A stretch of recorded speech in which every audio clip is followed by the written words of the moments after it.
I owe the government money? And they want me to pay with gift cards. Wait, the government wouldn't ask me to pay with gift cards. That's a scam. Hanging up. Some scams are easy to spot. Some are not. Learn the signs at canada.ca/BeScamSmart. A message from the Government of Canada. Hey Spotify, do you drive a diesel? If so, it's finally time to say goodbye to clogged diesel particulate filters and incomplete regeneration cycles with Rizlone DPF Clean, our most advanced DPF cleaner. This formula helps your diesel vehicle restore lost power and performance, unclog your blocked DPF, turn off your check engine light, and clear P242F and similar OBD codes. Tap to learn more.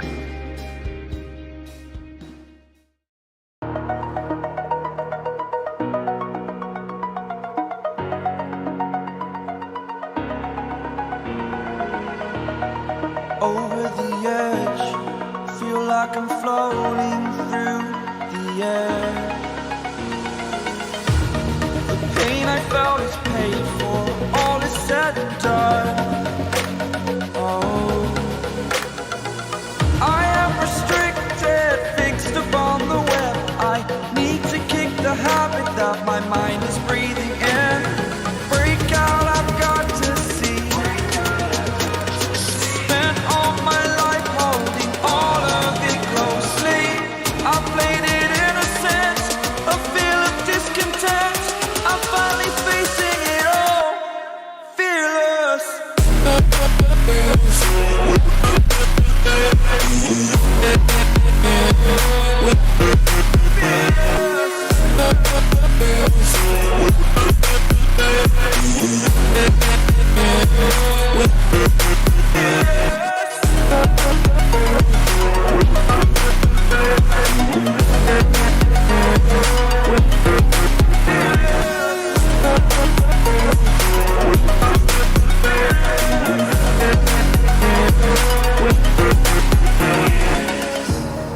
Burning the bridge that keeps us.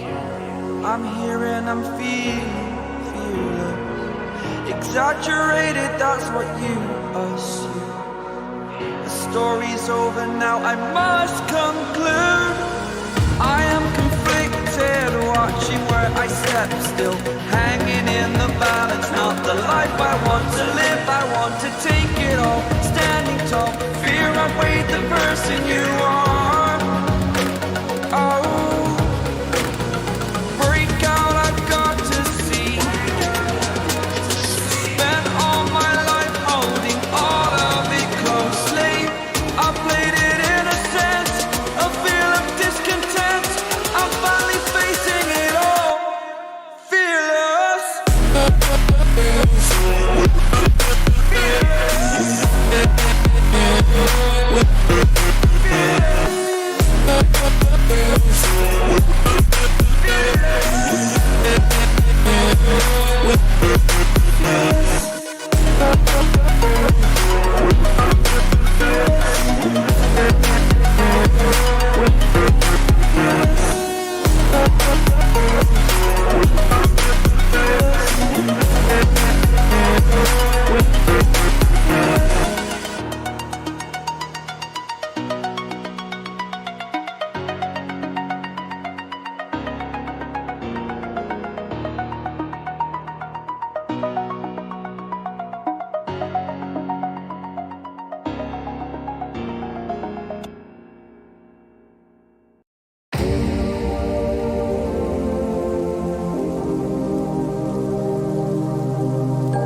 calling all singers and songwriters.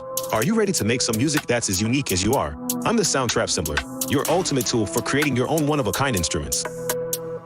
Click with your tongue, and I'll create this. Or record some oohs, and I'll create this. So, with me, you can create any kind of instrument, out of anything.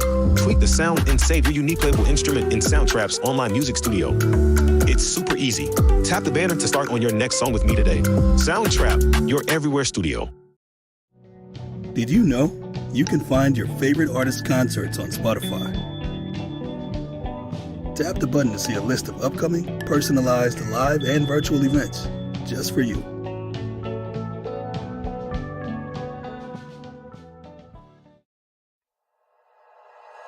Like you, be strong to hold the powers of the sun.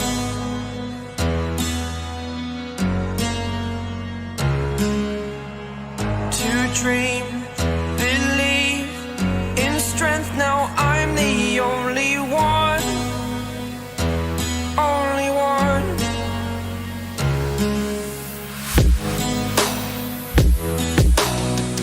I was an ordinary boy until I broke the rules. My life destroyed, life destroyed. Until I walk awake, scream my mind, I shout, the ground shakes. How much can I take? My mind will break. Will it break? Can I take? Can I be your superhero? Superhero.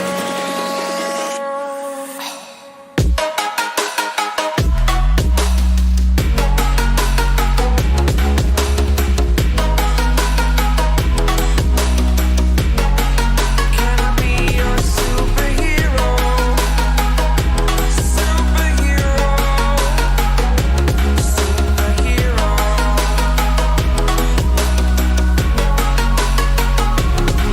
Superhero.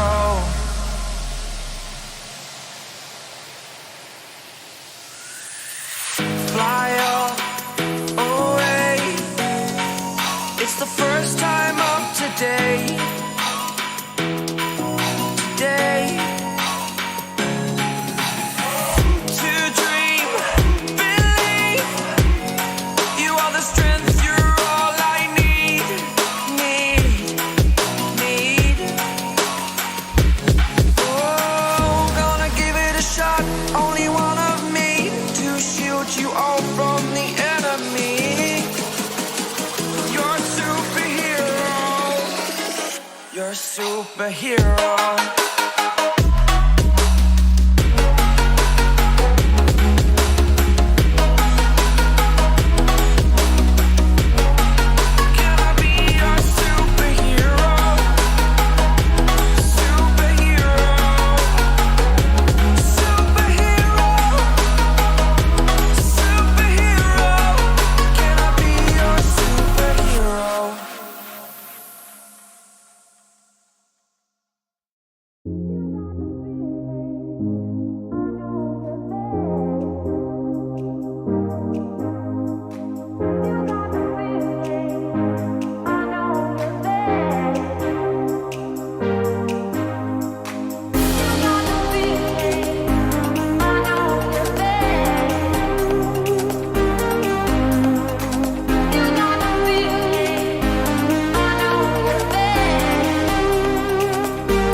a bit of fun till our downfall. My love, if you feel like I do right now, don't say you're on the run to the other side. My love, you say you wanna try, but you never do. Sugar, there's a reason why we lose.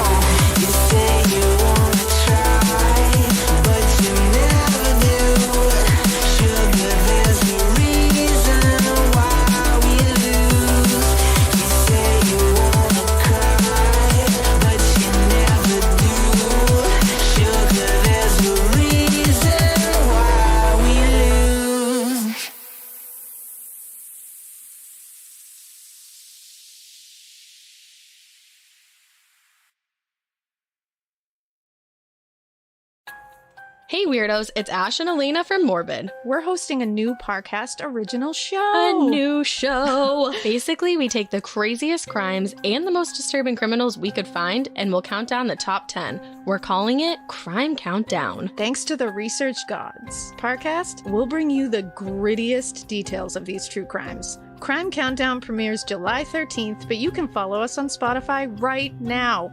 We'll release something new every Monday. When you make the move to Spotify Premium, you can listen to all your favorite mixes back to back without hearing the ads. If you're new to Premium, you can try 3 free months now, and then it's just $10.99 a month. Plus, you can cancel anytime. Terms apply. Tap the banner to learn more.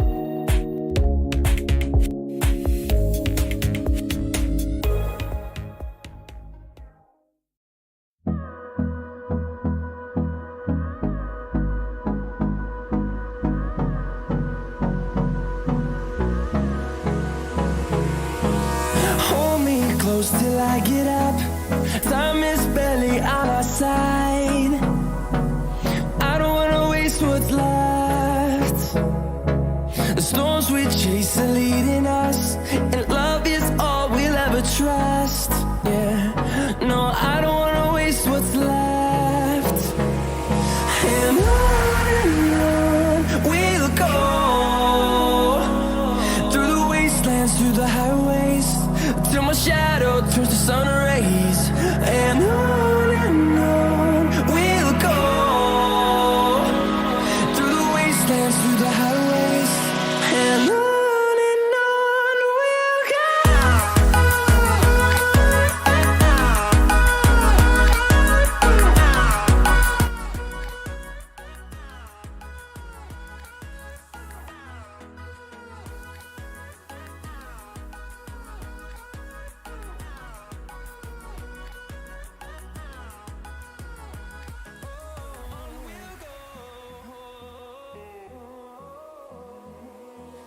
finding life along the way, melodies we haven't played.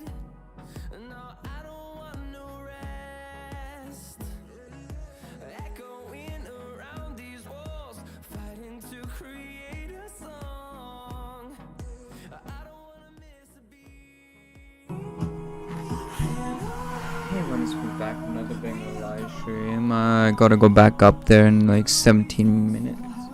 The last time I checked, so yeah, I won't be here in a while. I don't know why my intermission thing isn't working like it should be with the big webcam in there, but for some reason it's not, so I don't know why. But yeah, today we're doing Kansas and everything, so I hope you guys will enjoy it. Soon our food will be done upstairs, so yeah, I know why.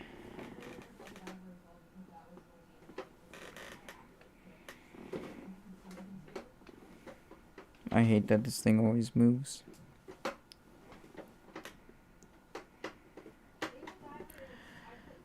But yeah, guys, let's hop.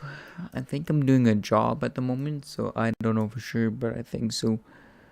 But I guess soon I'll be good. When I hear a beep upstairs and food, then it'll be done. But yeah.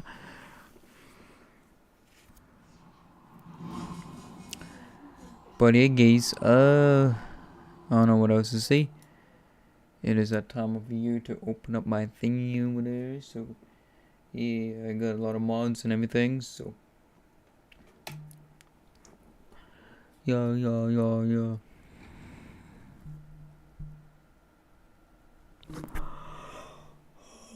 I don't know what I'm gonna tell you. But yeah, when I hear a beep upstairs, you guys, then I'll have to go back upstairs and all that stuff.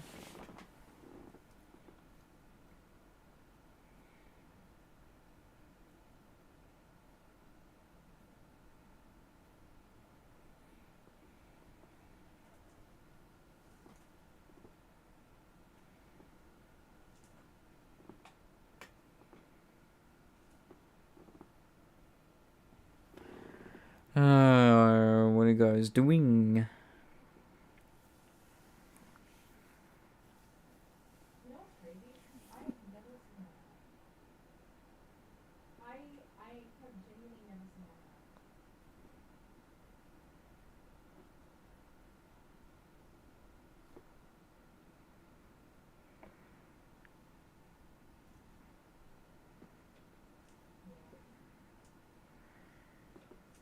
What happened? I don't know what happened.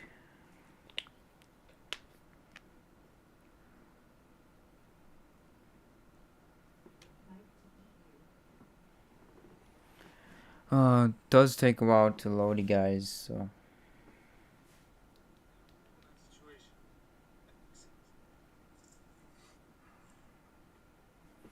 But I hate that it does keep doing this. These people are right. You don't got a million followers. Yes, I do. No, you don't. You have like Check the app. Girl, it says you have 99,000. They literally just don't know.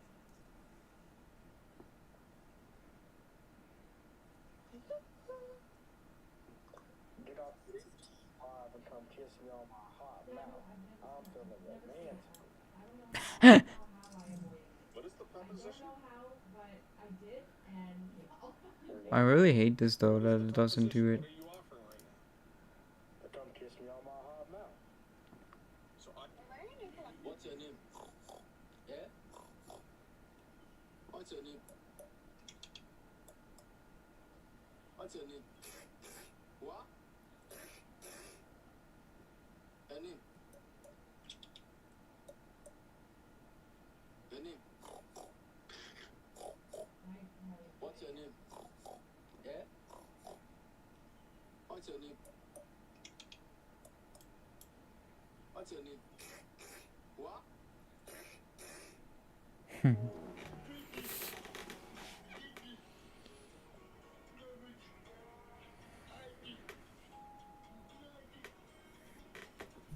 What the hell?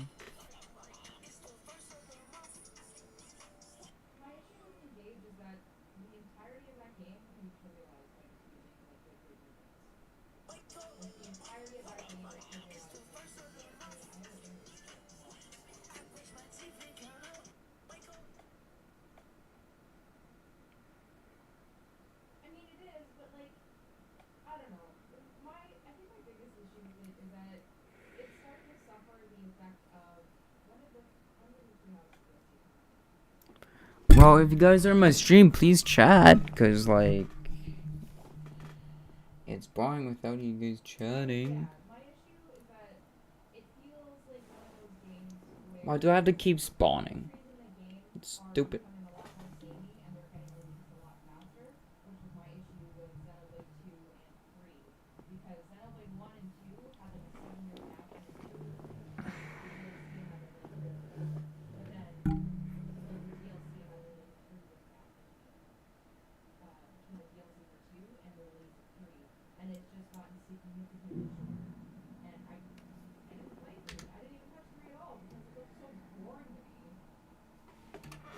Bro, I freaking repaired everything, man.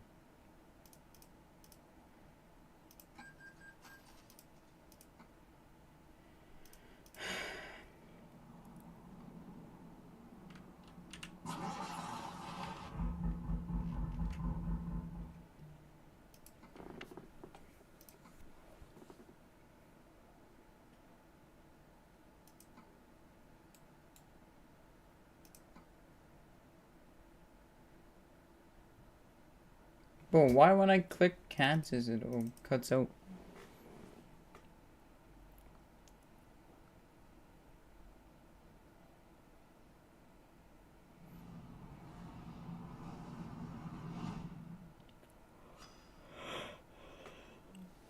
Holy fuck.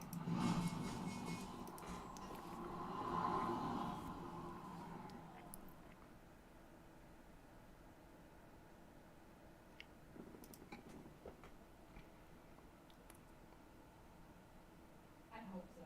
I hope it's selling that as a plot point.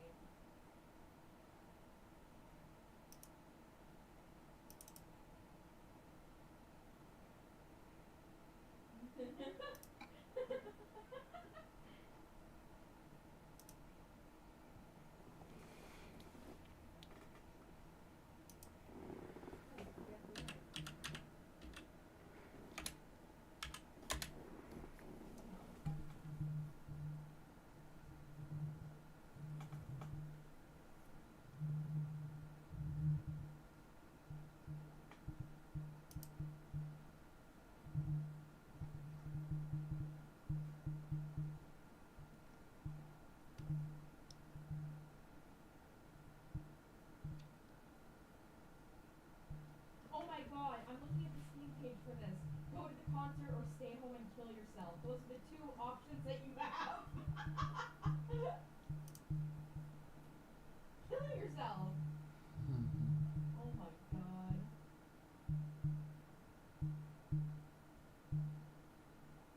Alright, adding it to my wish list.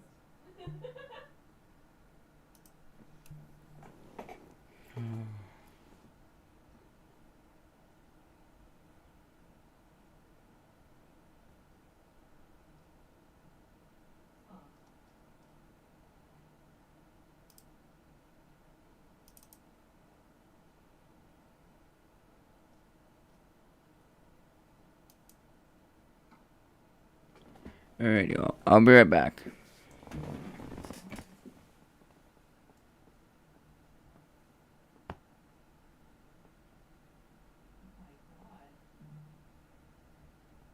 still waiting for, I'm just looking through my wish list now, and I forgot the Vampire the Masquerade Bloodlines 2 is on here. That game is, like, in development hell right now.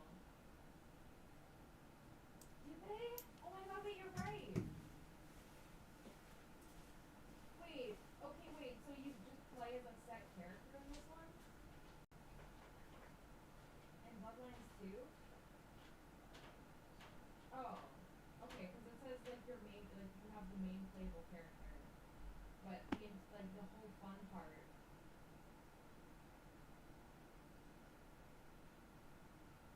Okay, good, so there are still different fun stuff. Okay, because that's what I actually really liked about the first game. As shitty as it is, I'm definitely looking forward to revisit it. Because I just had a really good time with the first one. It's just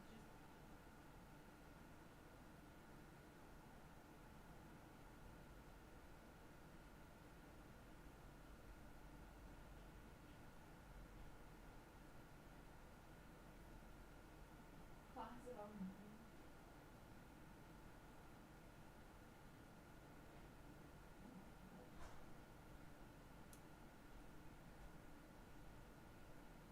I will watch this.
the mundane apps on iPhones.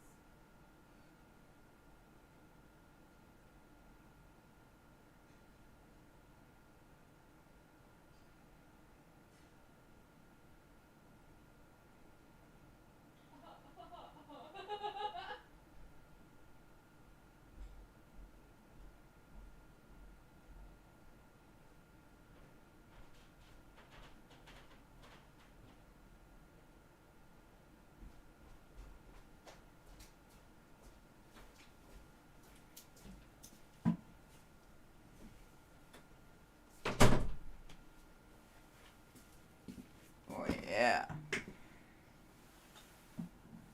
Good food.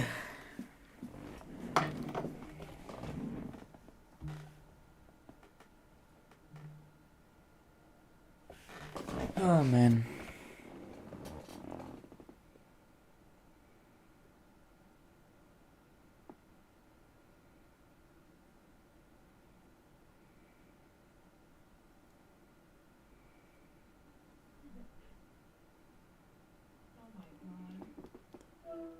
Hello.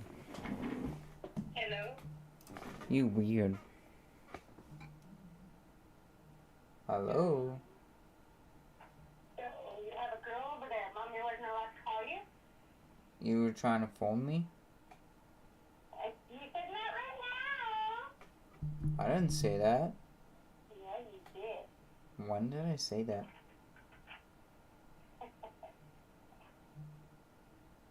I never said not right now. I'll send you the text. Oh! Okay, not now. I meant to say, why not now? I just, I guess I texted too fast. Because I said, why not now? I meant to say, why is my game taking forever to load?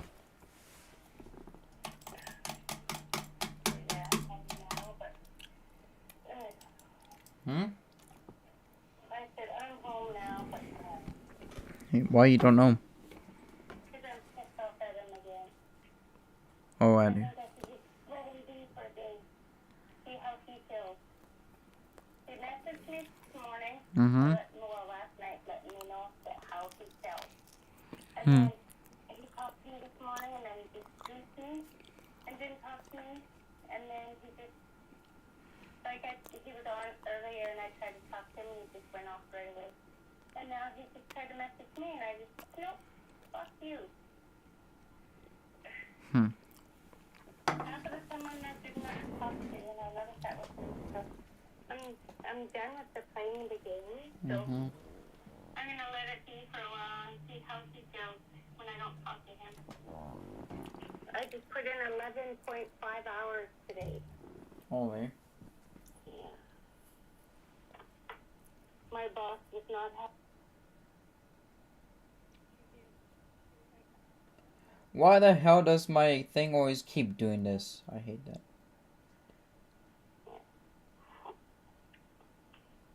Maybe I'll just ask him for his email so I can mail him, so I can actually mail his fucking shirt and cologne to him. Send it to reserve. They give it to Shuttle Scott. Yep. Man, oh man. I haven't been on Instagram all day. Oh my god. Me. So true. Feels nice it's Friday. It's Friday night. What? It's Friday night. What? Holy shit. I just have to figure out my other accounts and move them from one account to the other account to pay my cell bill. And then it should be okay, but then,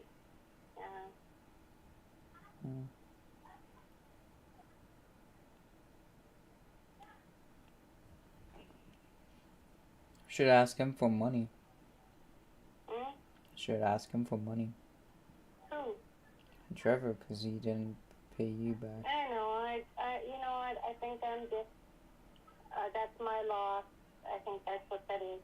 My loss. Say, hey, you didn't pay me back. Yeah, that's what I think it's my loss.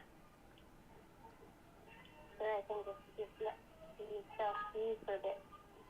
Mm-hmm.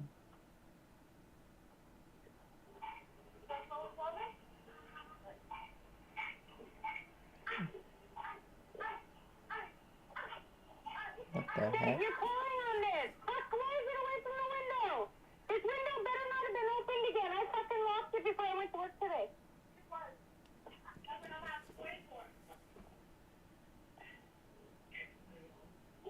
Leave this fucking window closed, man!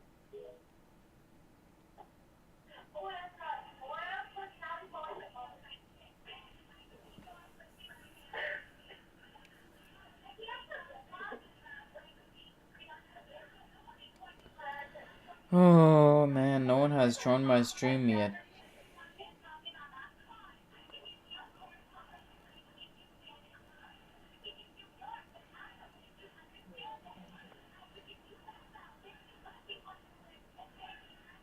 That's for sure.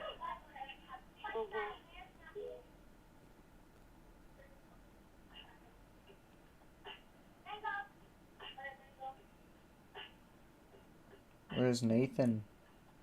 Right here. Oh, I thought he had like volleyball. No, he's playing on his computer from school. Hmm.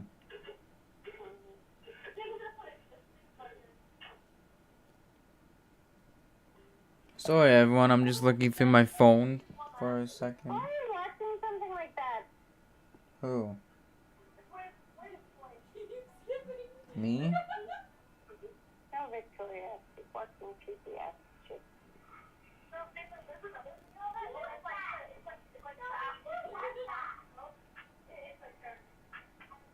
wait, this game says on Steam that it came out in 2021. That actually when it came out? Or is this from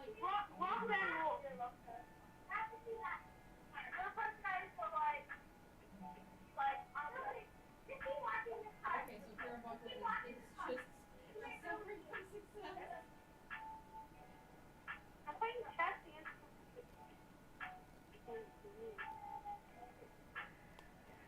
Oh my goodness. Holy fuck. That's what I would want to do. Absolutely. That's my goal. My goal is to have a big role somewhere. Damn! Where did it happen? It didn't happen. It's a finicky thing.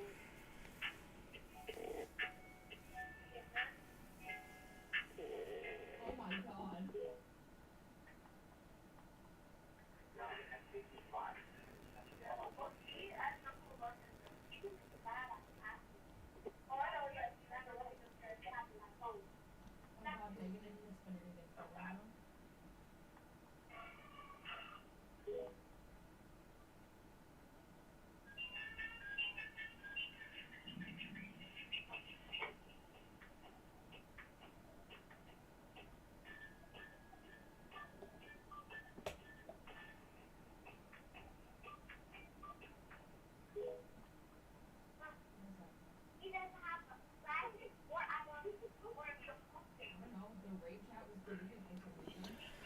Oh man.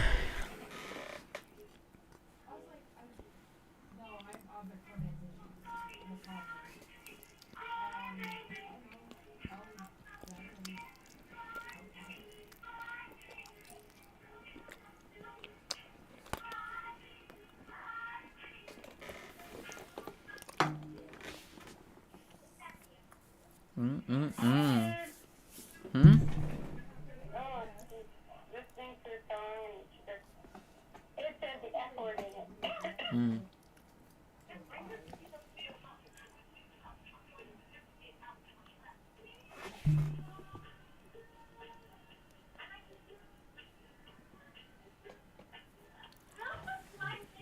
Man, why are frozen pizza good?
What the hell?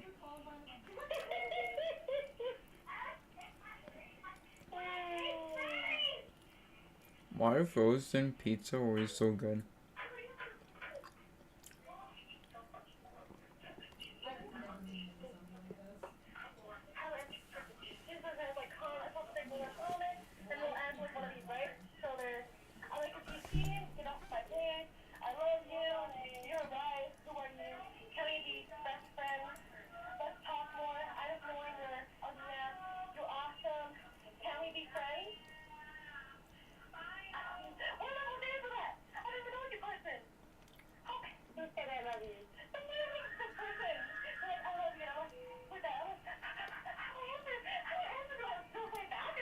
What?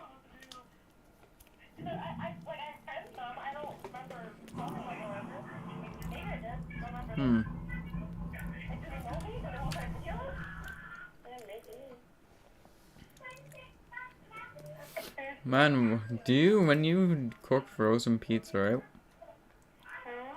Like, you know those tiny little frozen pizzas? Like, you know those tiny frozen little pizzas? Why are they so good? Like, they have a good taste to it.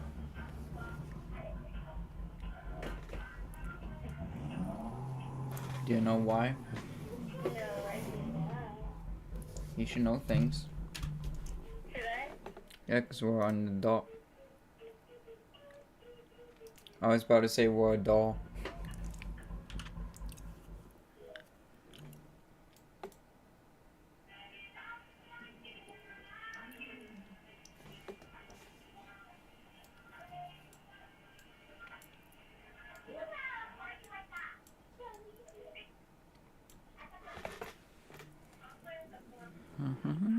Ooh.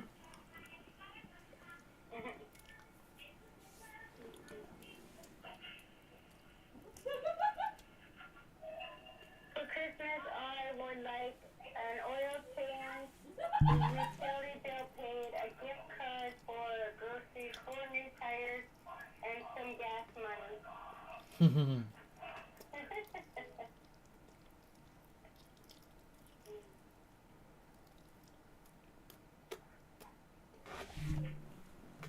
I mean, that is true though. Yeah. Because they are expensive.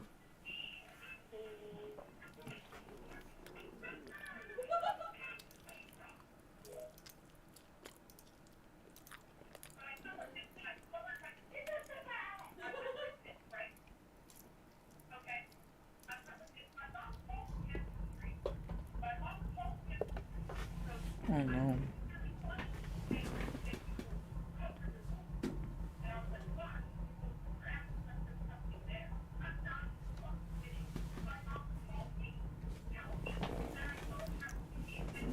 What are you watching? Oh, some kind of video on Instagram. Oh, really?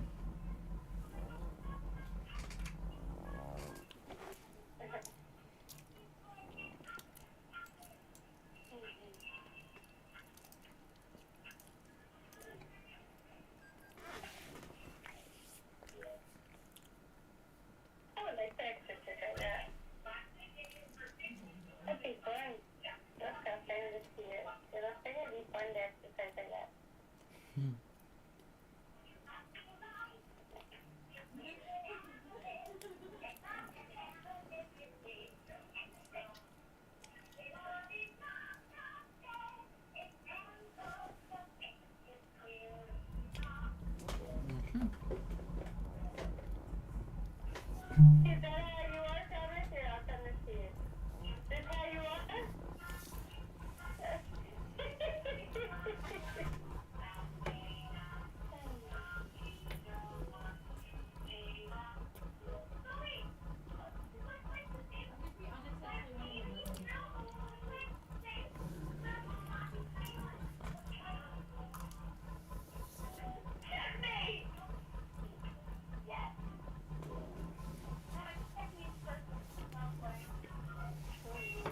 No fighting now.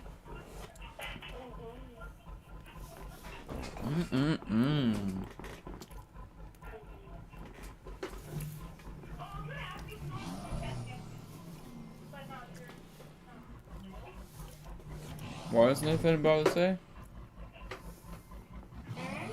What is Nathan saying?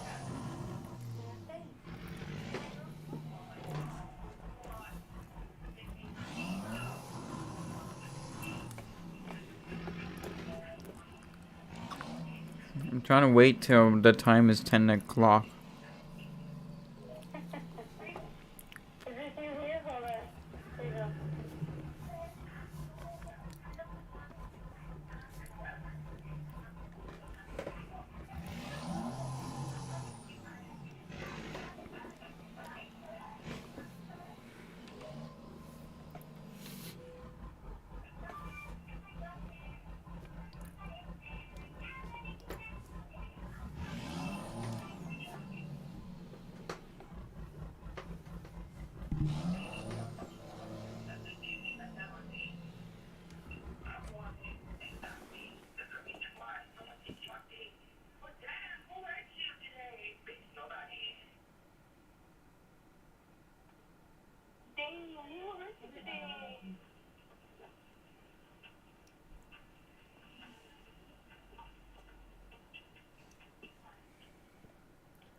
I'll be right back.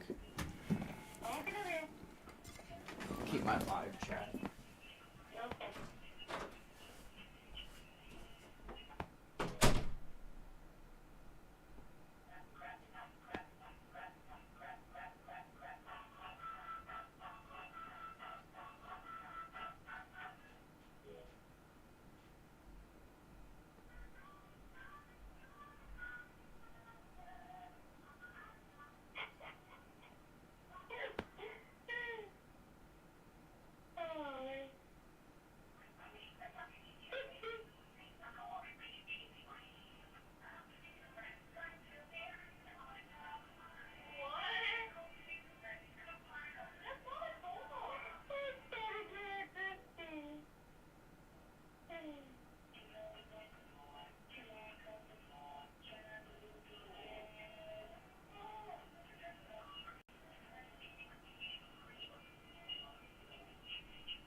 Alright, I'm back. Hello. Huh?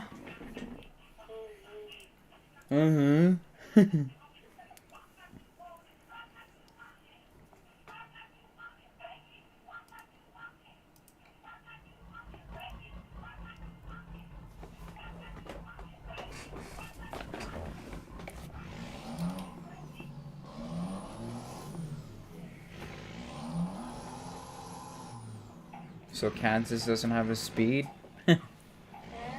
I'm driving through Kansas and there's no speed. Doesn't show how fast they go. Which would be is weird, eh? Man, I'm just glad that it's freaking Friday.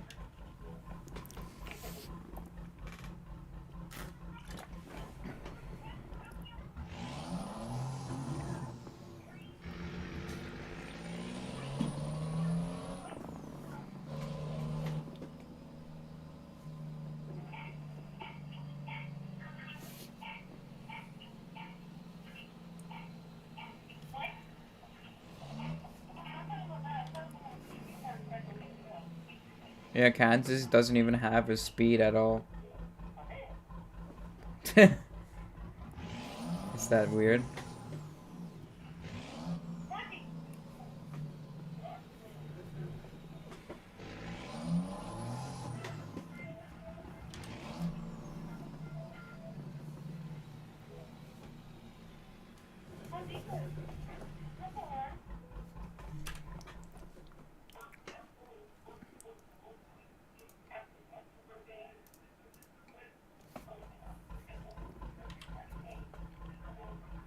It's probably in... No, it's on that side. Huh? Isn't my truck loud? Hey? My truck's loud, eh? And it's only at 10 volume.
Who's asking?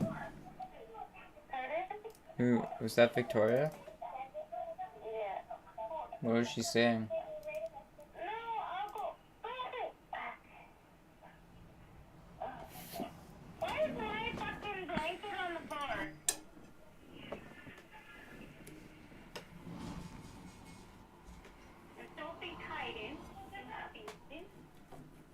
Isn't she always hiding?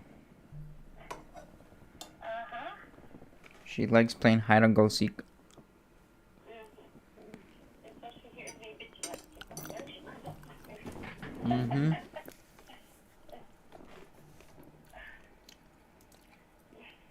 She's like, oh, mom needs help.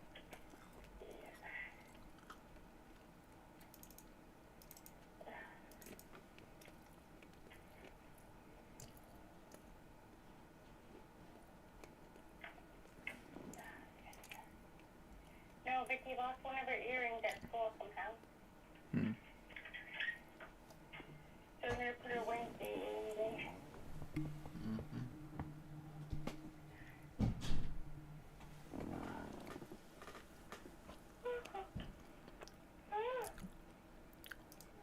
I'm tired. Holy hell. Good. Long day today. Been up to the 6th, worked until 7. Good. I'm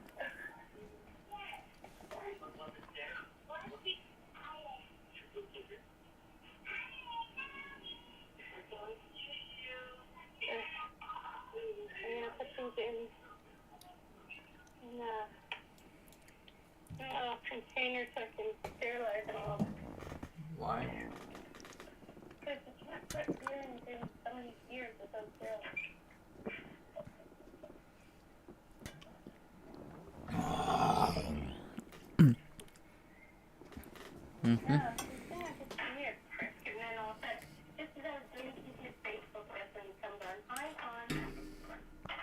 Where? Just... Why are you lagging?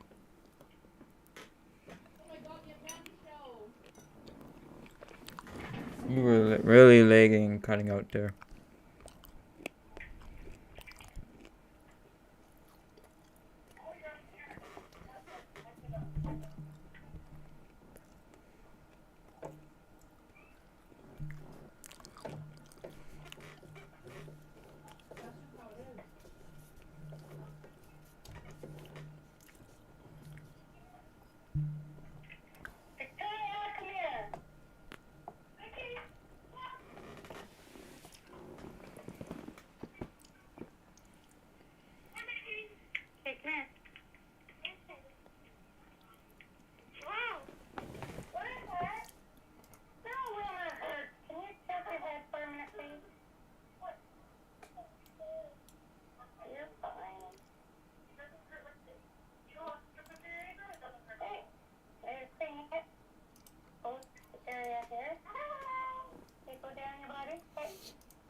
after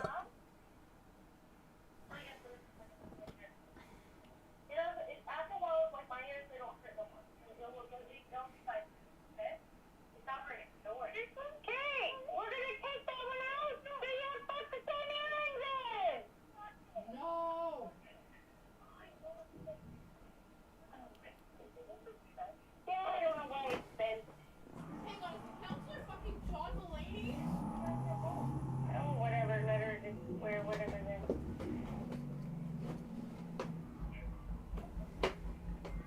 No, the counselor's voiced by John Mulaney! I'm pretty sure. Victoria, come here.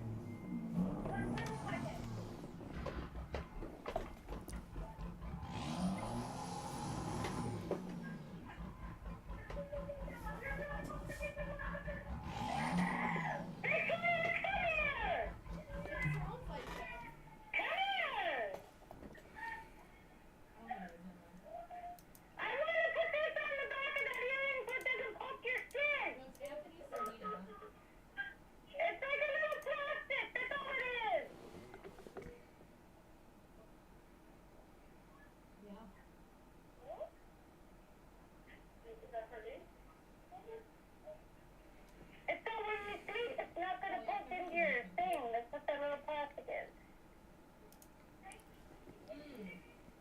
What? That one doesn't have it. That one's shorter than these ones.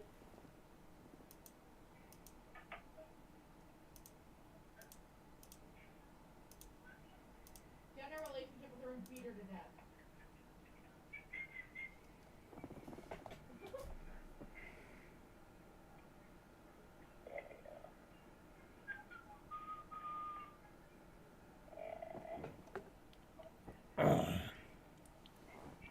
Just have to keep an eye on that ear to make sure that it doesn't get infected because they're fake.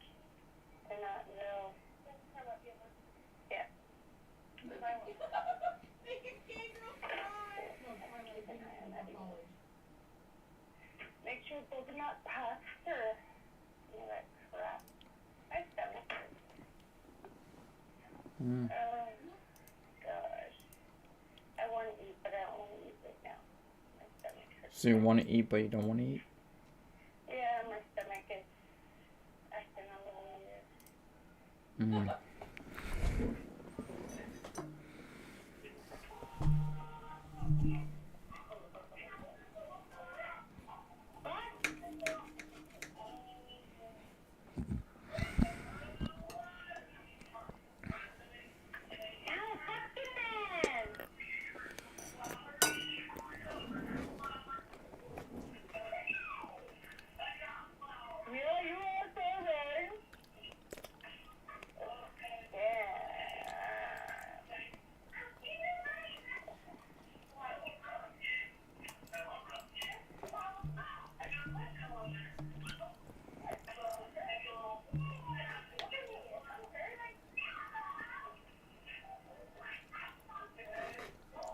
Mm-hmm.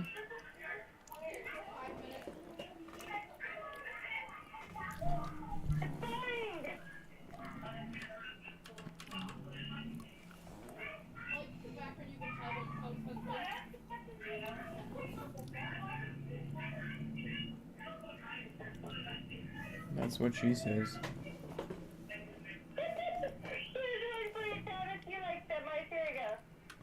I like what?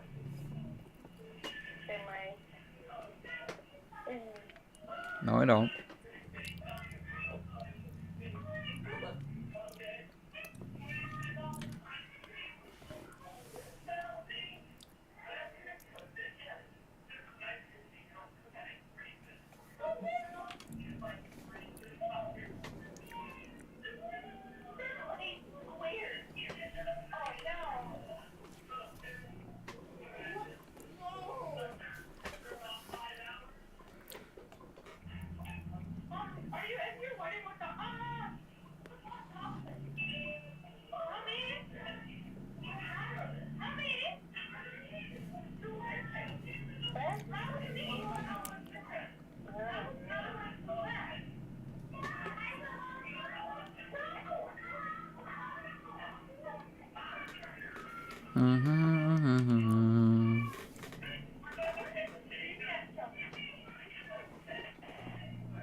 You're crazy.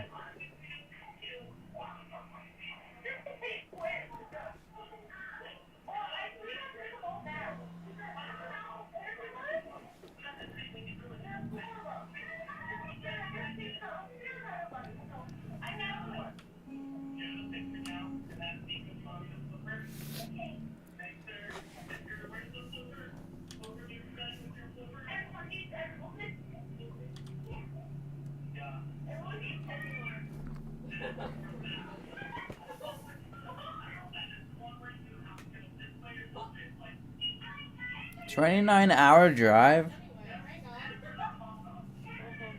That's a long drive.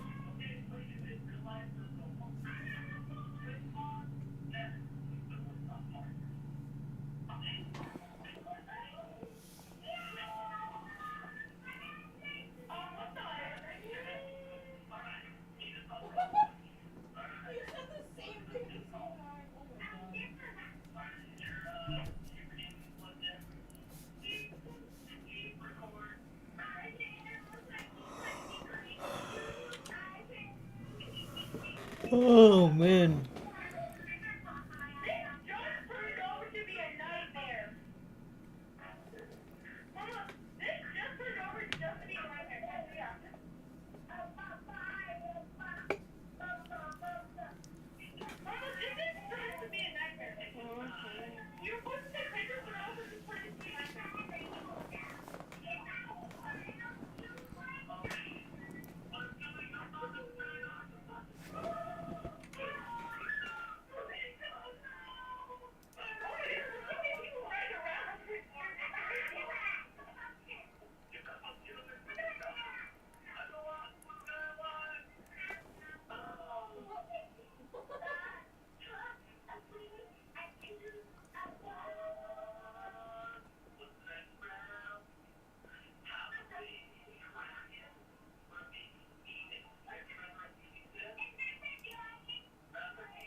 Oh my goodness.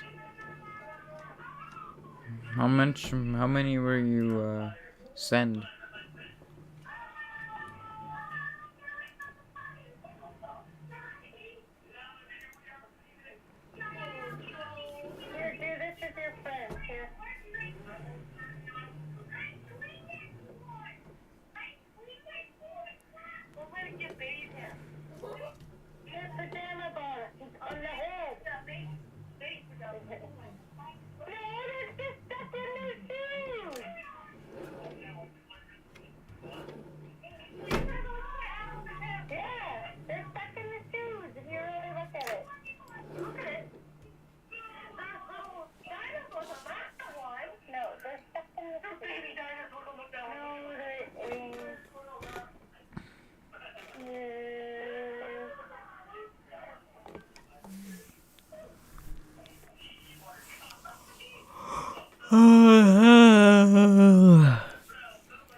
So what's your plans for the rest?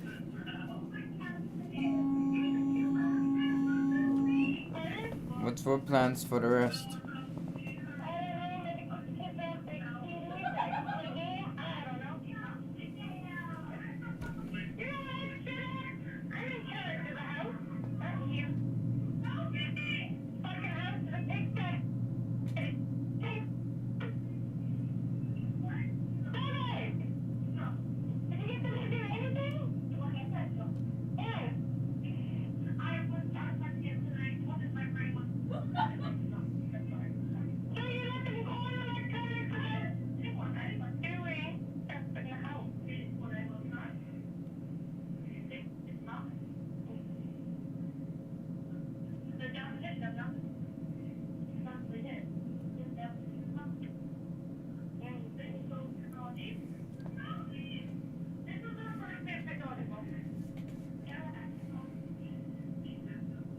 Man, 40 miles is slow.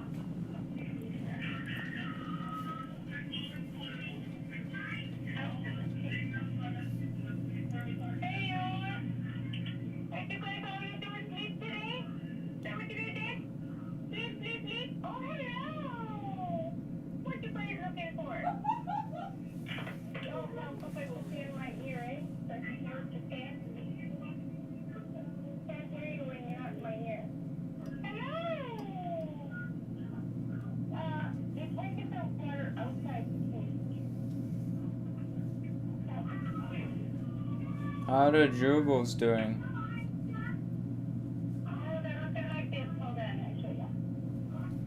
They look like what?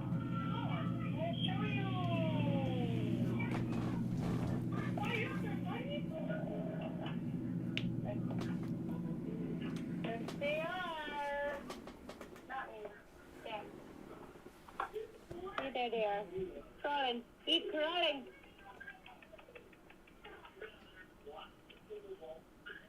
What do you not want it? Hey, what do you want it? Want it? Come down. Get it. Come down here now. Down this way. Want it? Yeah, come down there. Yeah, again, come down here. Yeah, come down here. Buddy, come down here. Come down here. Not mom here? Yeah, come down here. Down here. Holy, this thing doesn't even lay that flat anymore. Nothing. The ladder. Only the white one though? The flat. Mm-hmm. Getting fluffy. Getting fluffy.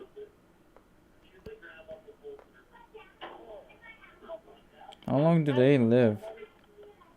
Huh? How long do they live? I don't know. Hi, baby. Oh, you thought I was going to steal your cereal? He runs away like, what cereal did I get in my cereal? YEYE. Hey. Crazy. Crazy pie. Oh my gosh. Crazy pie. Right? Mm. Mm-mm-mm.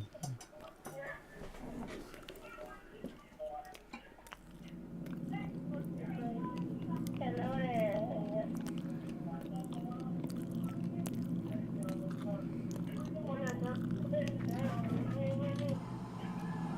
I don't know what the hell I'm delivering.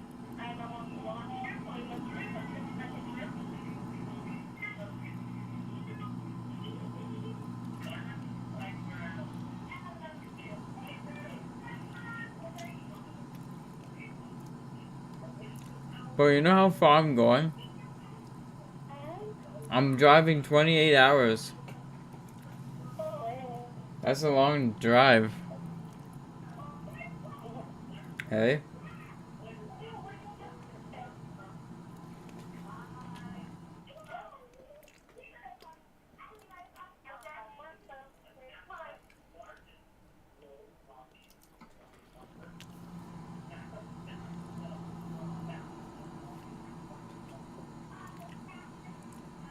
"28 hours drive? Man, oh man."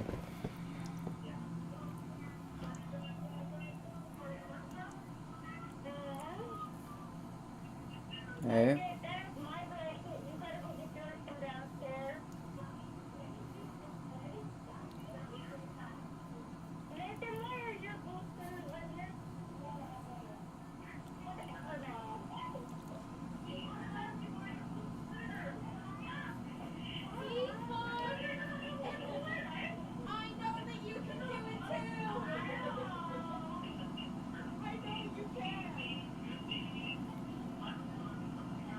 Oh, I gotta open up my calendar.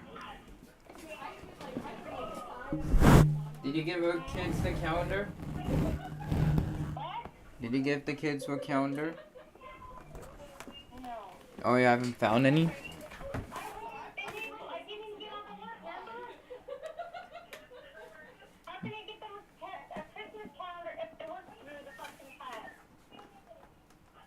time did you start?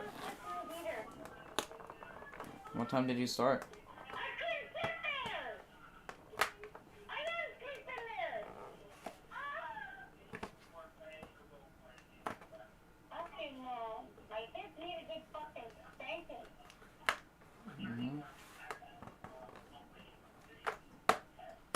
What time did you start? Yeah. 10 to 7? Not bad. Not bad at all.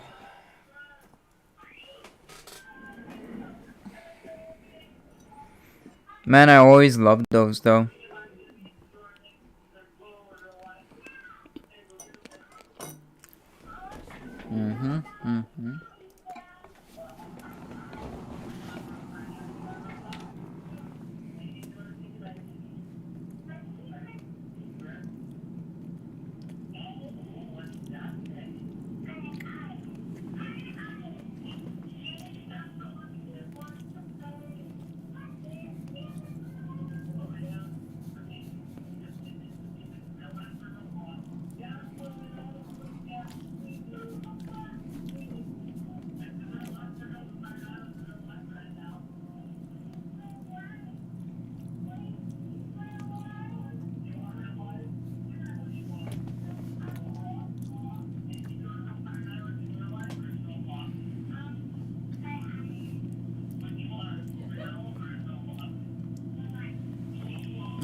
When are the kids heading to bed? Soon?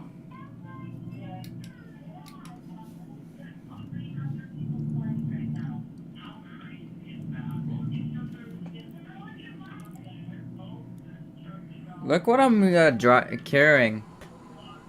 I don't know what the hell this thing is.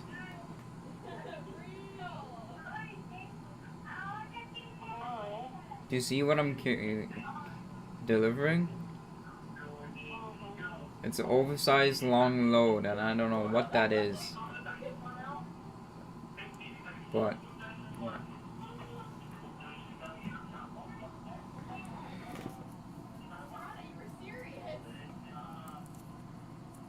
Man, it felt weird brushing my teeth without my electric toothbrush for a while. Felt weird.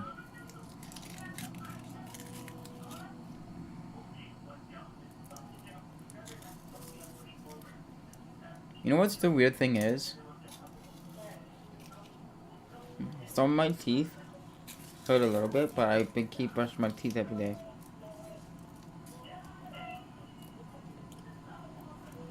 Is that weird?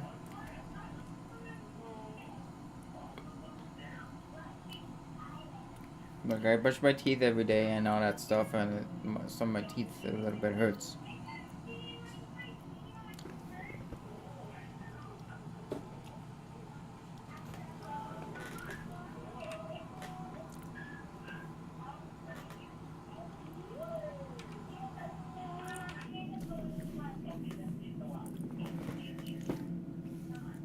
But work's good. But work is doing good.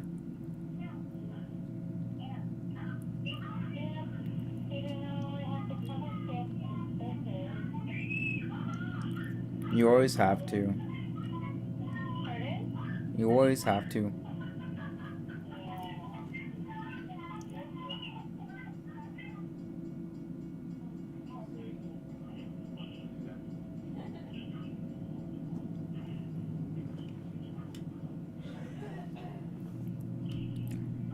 I'm on big coconut. Who, mine? What are you talking about? You can't find it. What are you talking about? You can't find it.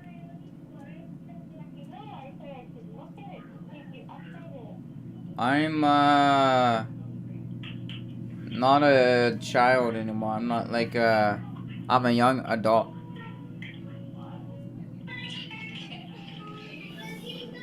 I'm a young adult. Pardon? I'm a young adult on there.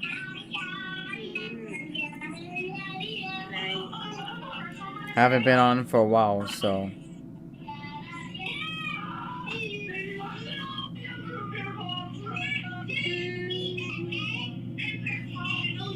Mine is a teen.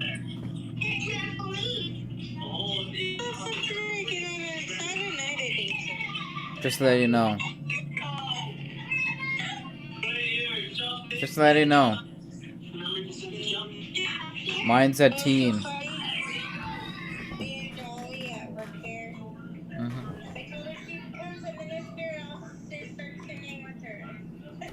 Really?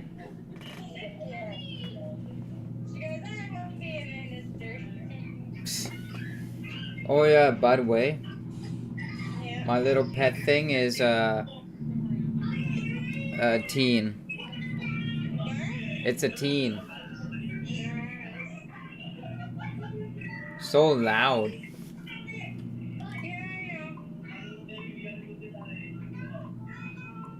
Couldn't barely hear you most of the time.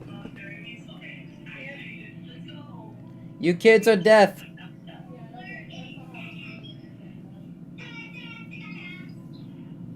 Did they hear me? Did they hear me?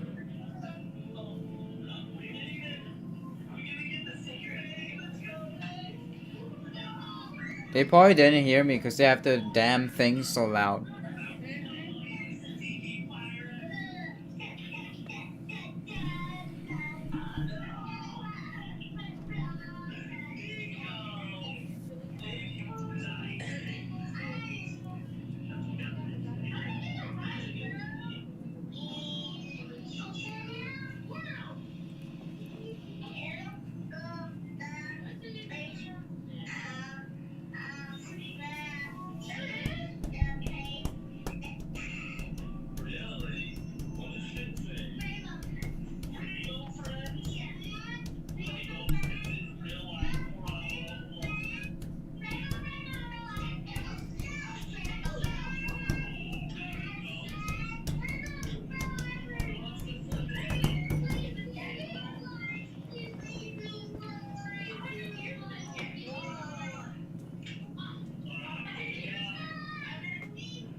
Oh, yeah.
Oh, yeah. Oh.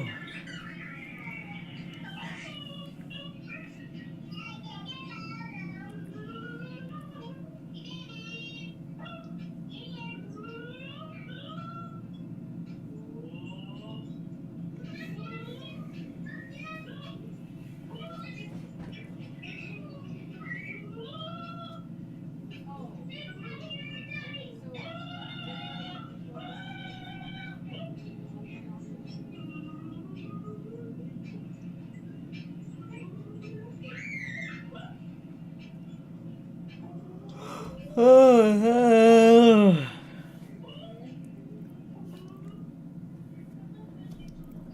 oh man, I farted.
Okay.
Man, this is a boring live stream.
I closed my eyes on my stream by accident.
I keep closing my eyes on my game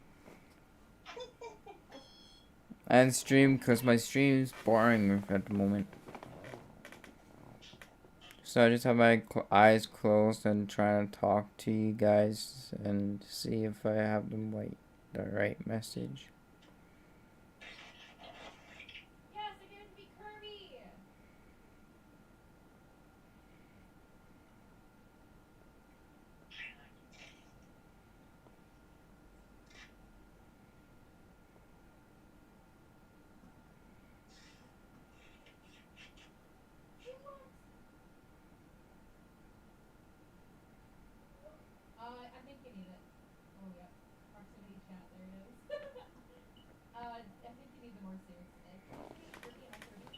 Sorry, y'all.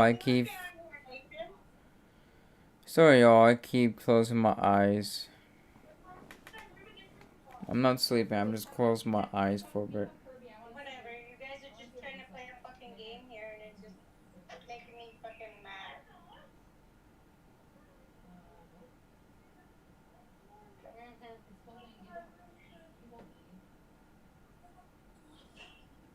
Oh, there you are. Oh, Cribbo!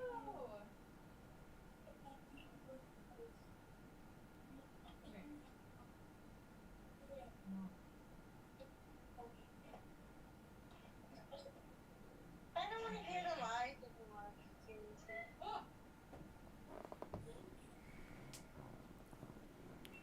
Man, I hate when people don't comment in my streams. Something again.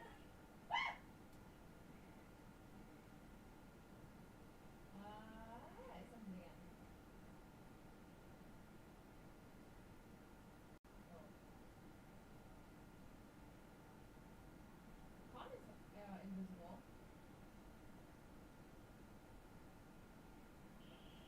You turned the lights off. Now I can't see anything. Hmm?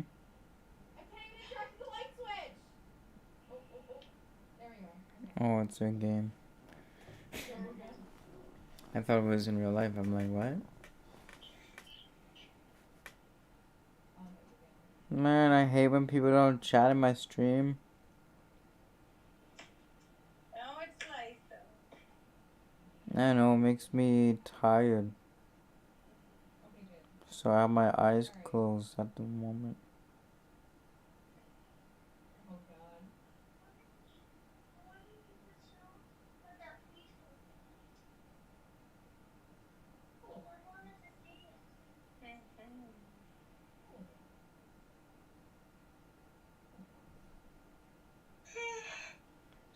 You tired too? Yeah, I'm tired. What about your gym guy? I'm trying not to pass out on the stream. I'm sitting up. I'm trying not to.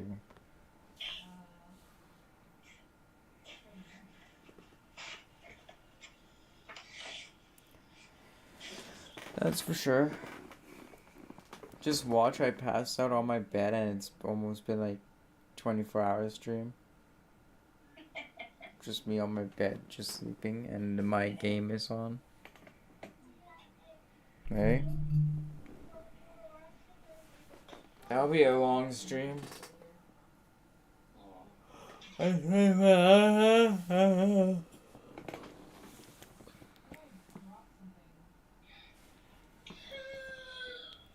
am I so tired on a Friday?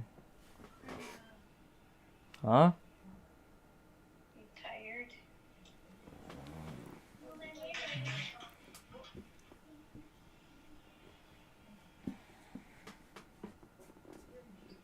I don't know why I'm really tired now. I'm surprised Wild West is not in. No, I did not. Yeah, he doesn't come on until about 9. It fucks me up because it's like We're just close.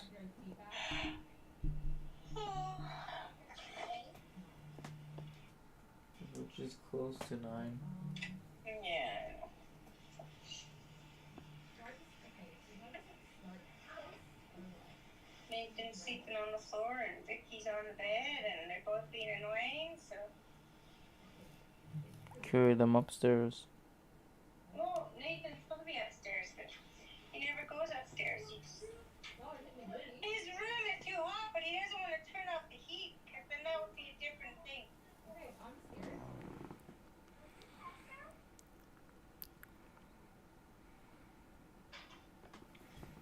It's too hot. Haha. Everything is.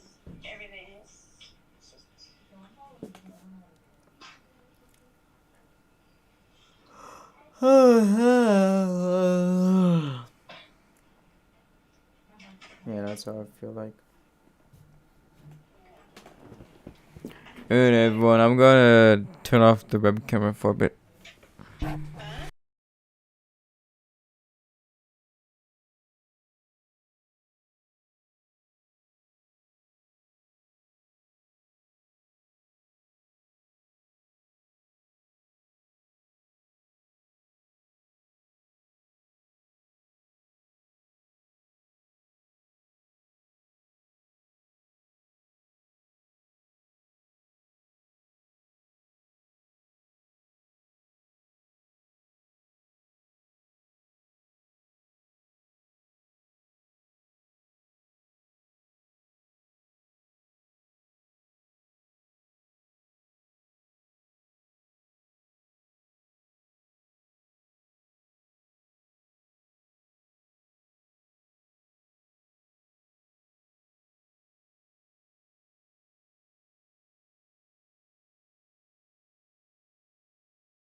Nothing yet.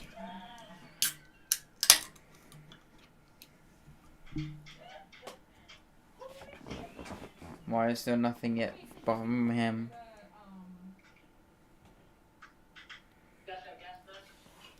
I do. Got lots of them. Huh? Oh, he's asking our partners if they have gas masks. That's what I do. I have lots of them.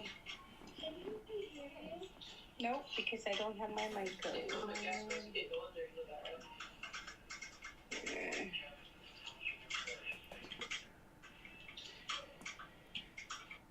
I don't know.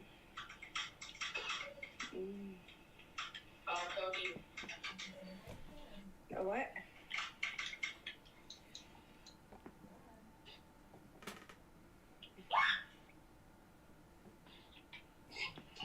What?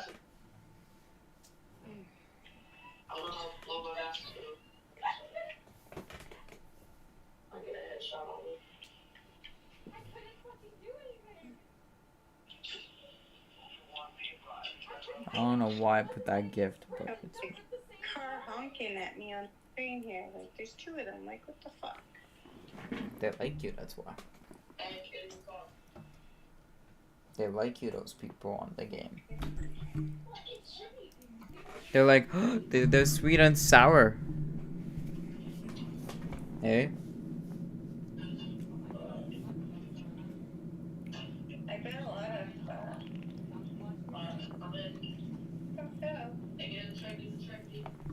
A lot of what?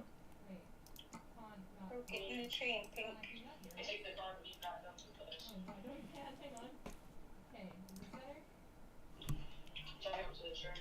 My partners are with me now. Hmm. If I start screaming, something's coming after you.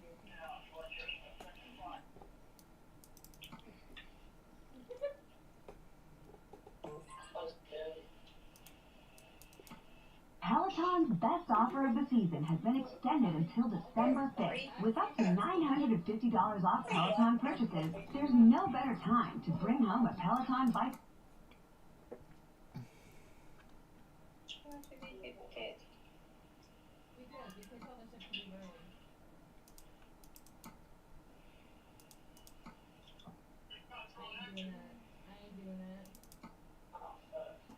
Support for KOSU comes from Oklahoma Securities Department, advising caution when urged to make impulsive financial decisions while experiencing uncertainty, fear, or grief.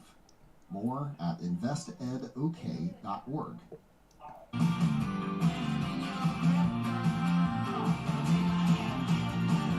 That is a news. Support for KGOU comes from the Oklahoma City Community Foundation, helping individuals, families, and nonprofit organizations create charitable funds to benefit the community. Is this going to be news?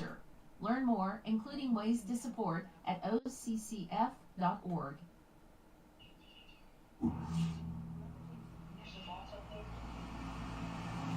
At the end of that, as we're walking out of the embassy, it was, it was time to get her home. So it's such a stupor. I don't remember how I got home from her house, but when I finally did arrive, there was my dad waiting for me. Little did I know, my dad got the word from his operatives, from his contacts, that his son and his girlfriend were in the Soviet compound. What are they doing there? I thought that my father would be very upset that I had maybe blown his cover, that if the word got out in the community that, he was involved in espionage, that could put him in Thank you for following James_5698. Welcome to my Twitch channel. You can't tell him that you told Jill that our whole family are spies. You can't do it. There's my dad saying, "What were you thinking?" I said, "What?" And hold on, is he chatting in my Twitch? Probably is.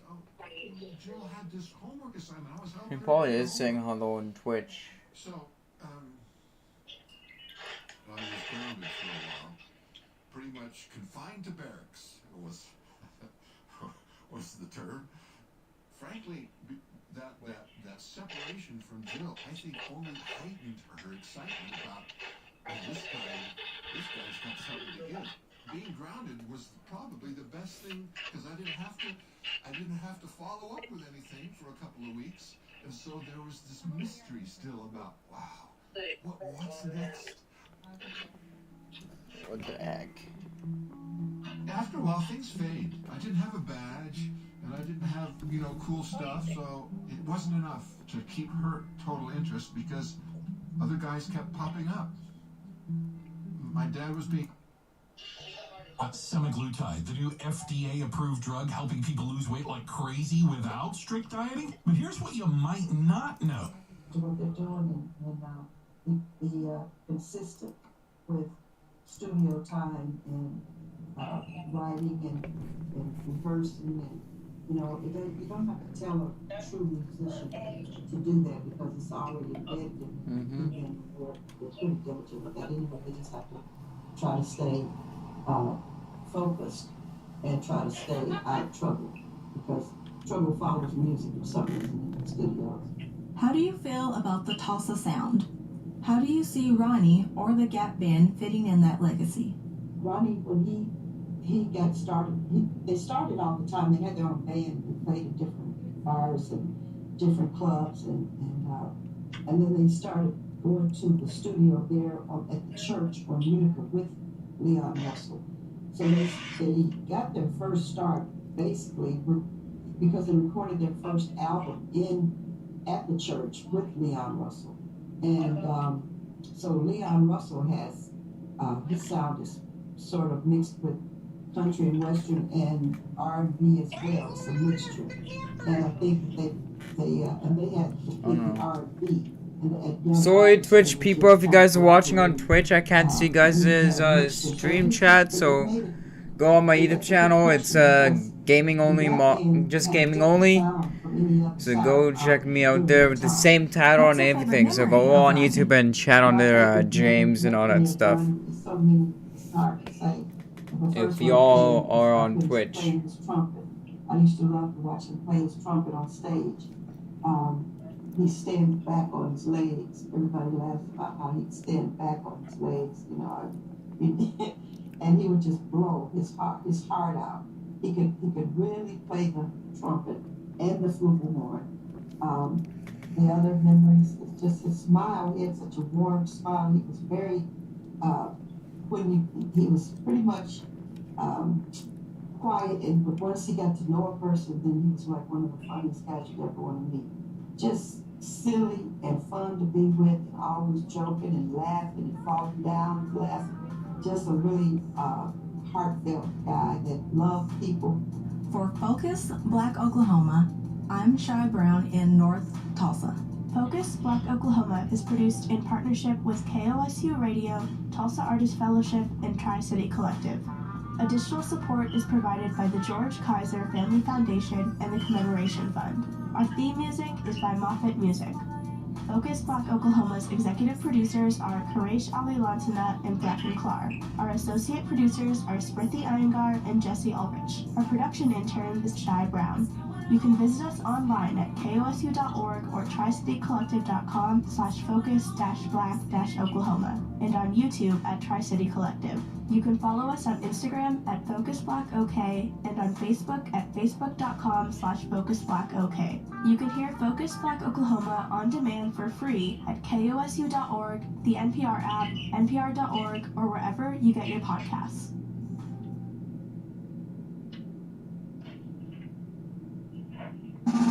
The word Maidan means a gathering place. It's a space to celebrate, mourn, and just be together. That was a lot of it's org, also the title of Rose Previtt's debut cookbook. Did you not hear that? Here is one of welcome, Org.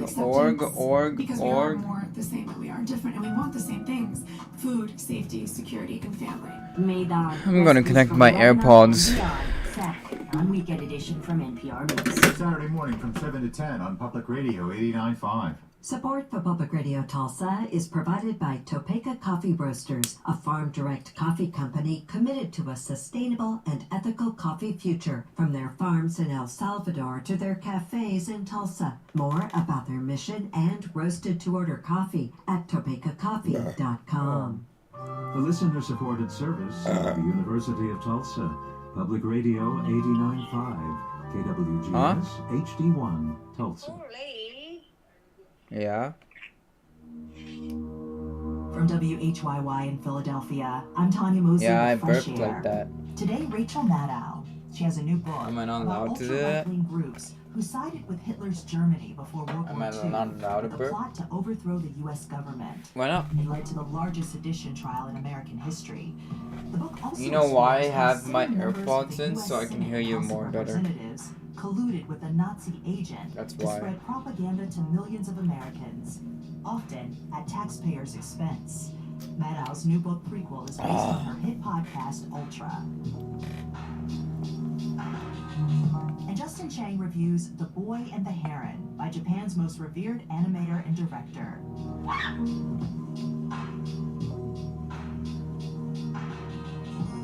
I like speaker better. I don't like wearing headphones. First the news.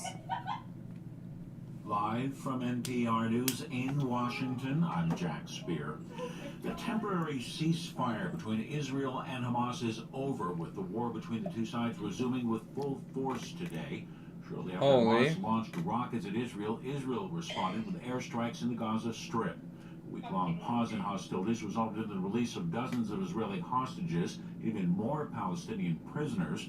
But both sides traded blame for the end of the ceasefire. White House National Security Advisor John Kirby put the onus on Hamas. If Hamas truly, as they claim to do, care about Palestinians, they'll do what they can to come up with a list of hostages that can be exchanged so that that aid can continue to flow. Israel says 136 hostages remain in Gaza, mostly men. Hamas has claimed dozens of Palestinians were killed in the latest Israeli airstrikes. Prosecutors have charged a federal prison inmate with attempted murder and assault for allegedly stabbing former Minneapolis police officer Derek Chauvin last week.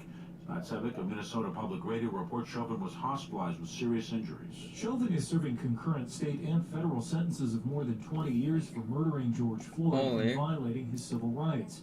Prosecutors say 52-year-old John Turzak stabbed Chauvin 22 times with an improvised knife while the two were in the law library of a medium-security federal prison in Tucson, Arizona.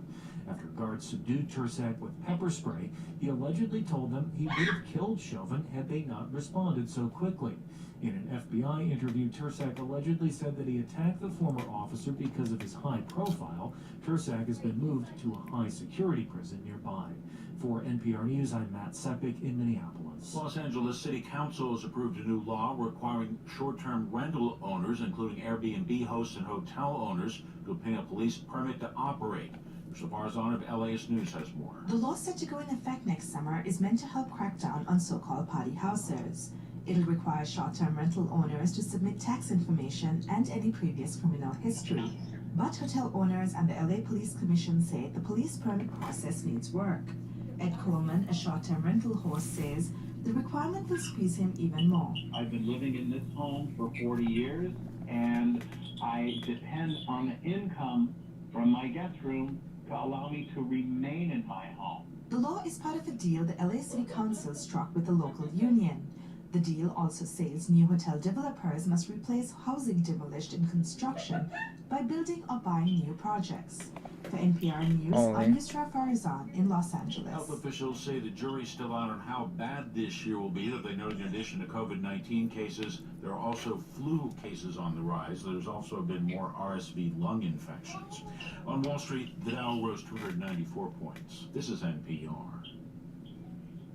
Florida Governor Ron DeSantis is calling on the head of the state's Republican You're listening Party in to too? step down. That's after a reported sexual assault. Member station WUSF, Carrie Sheridan reports. Sarasota police are investigating GOP Chair Christian Ziegler. According to the Florida Center for Government Accountability, which broke the story, the complaint came from a woman who had been in a consensual sexual relationship with Ziegler and his wife Bridget, who co-founded the conservative group Moms for Liberty. Governor DeSantis described the report as serious. I think he should step aside. I think he should tend to that. He's innocent until proven guilty, but we just can't have a party chair that is under that type of scrutiny. No charges have been filed. A heavily redacted police report showed few details. A lawyer tells media outlets Ziegler is cooperating with the police investigation and is confident he will be exonerated once it's concluded.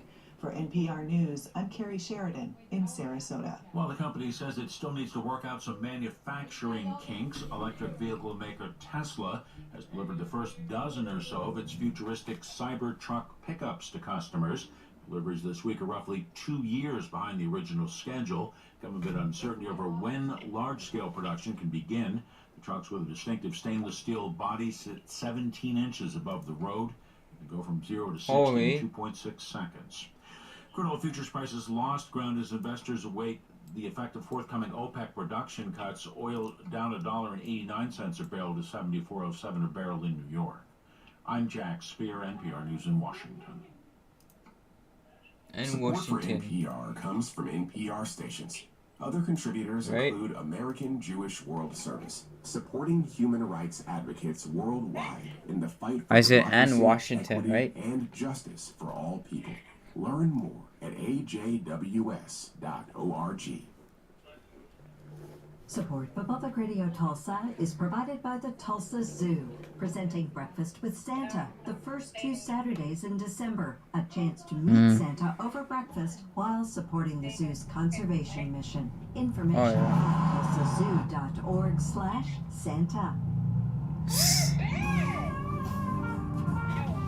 Public Radio 89.5, KWGS HD1 Tulsa. This is Fresh Air. I'm Tanya Mosley. Rachel Maddow has a new book titled Prequel, where she explores the little-known story about an ultra-right-wing pro-Nazi movement that plotted to overthrow the U.S. You are saying go to bed too. It's also the subject of her hit podcast series, Ultra. George Viereck was an agent for Hitler's government. He also colluded with over 20 sitting members of the U.S. Senate and House of Representatives to launder and spread Nazi propaganda, often at taxpayers' expense. The congressmen were associated with the America First movement, a group opposed to the U.S. entering World War II. The plots in 1944 led to the largest sedition trial in U.S. history. Maddow says there's a reason to know this history now, because maybe that's what you should do. Underway to undermine democracy, give them a lesson, and spread disinformation. The overt actions don't just involve a radical band of insurrectionists, but actual serving members of Congress. Maddow, for 14 years, hosted MSNBC's flagship show before cutting back last year to devote more time to deeply reported long-form projects like Ultra. At the time when Terry Gross spoke with Rachel Maddow last December, it had been announced that Steven Spielberg's production company optioned the movie rights for Ultra. Rachel Maddow, welcome back to Fresh Air, and congratulations on the news that Steven Spielberg Nathan and Victoria. Podcast for a movie, which makes perfect sense because it's about World War II and it's about anti-Semitism. Maybe you should do that tomorrow. Thank you so much for having me. It is even just hearing you say those words. Maybe you should do that tomorrow. It is it's very overwhelming. It's hard to believe, but I'm really excited. Do that tomorrow. So let's talk about the podcast. It's been so much fun. I find it so remarkable, as I'm sure all your listeners did, that there were sitting No, you don't, Nathan. in collusion with an agent from Hitler's Germany, somebody who they knew was an agent from Hitler's Germany. What did Hitler's government want from the congressman? Very good question.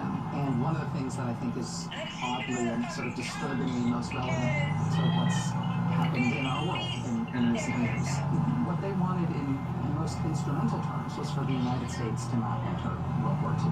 And so they wanted to make us distrust and dislike and lose. Just turn down the heat. By the summer of 1940, Britain was sort of the last man standing in fighting Germany, and I don't think there was a reasonable expectation either way in terms of whether or not Britain was going to survive.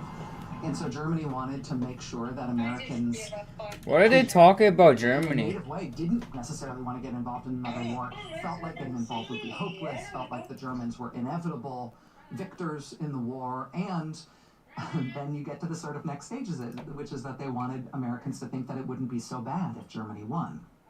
And that meant not only softening up any hard feelings we might have toward Germany in the way that we knew Hitler was behaving both in Europe and toward his own It's people, about the war. but also feeling more inclined toward fascism ourselves.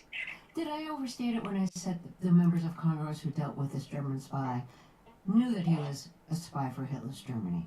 George Sylvester Viereck was a very high profile. Oh. I was listening to that. And my game had to crash. Freaking hell.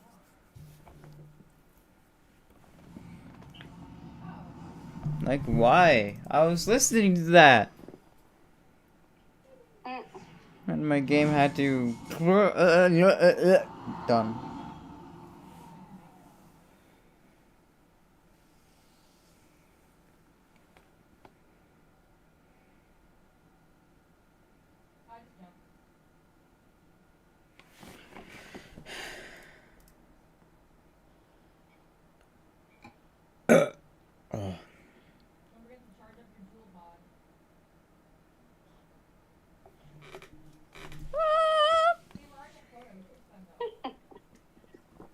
Man, I was listening to that too.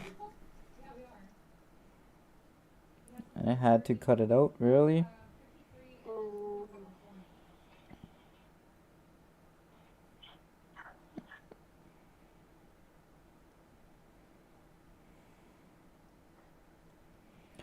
I want you to play. No.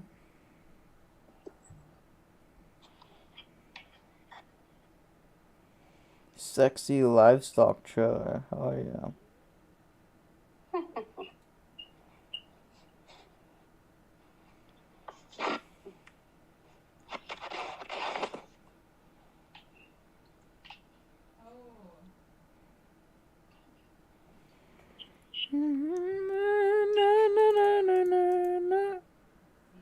Now my game isn't responding. Fun. Yo, fuck, I hate this gunman. Piece of shit gunman. It's like, but. That's what she said. Shut up. Me when I said that's what she said, and I thought you were gonna say shut up. Shut up, shut up, shut up. Hey. Ow. All I beg. Oh no. I don't have a sniper. Sucks for you. I want the sniper back. I don't use snipers.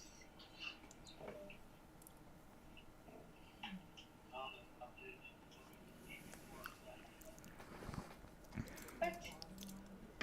Hmm? I don't know.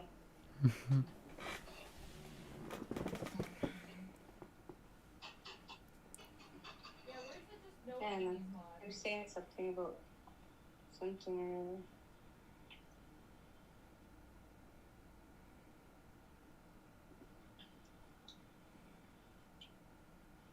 other. Okay, you back.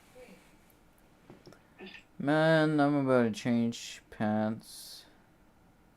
Alright. I'm wearing jeans.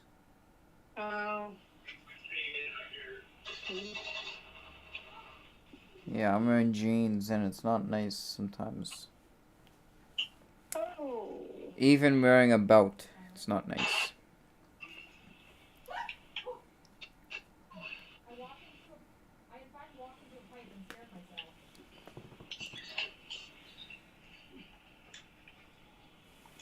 Hurry up, game. Load, you stupid.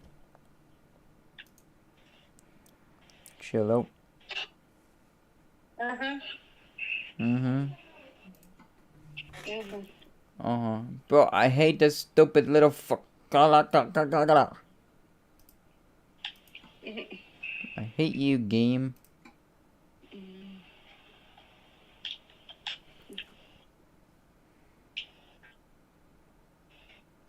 My eyes are starting to get heavy. The one is. The other one isn't. Just the one that's getting heavy.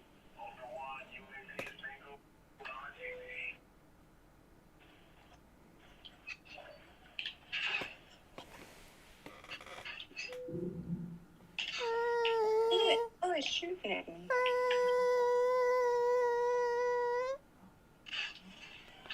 Bro, I freaking did it, a damn fuck. Yeah.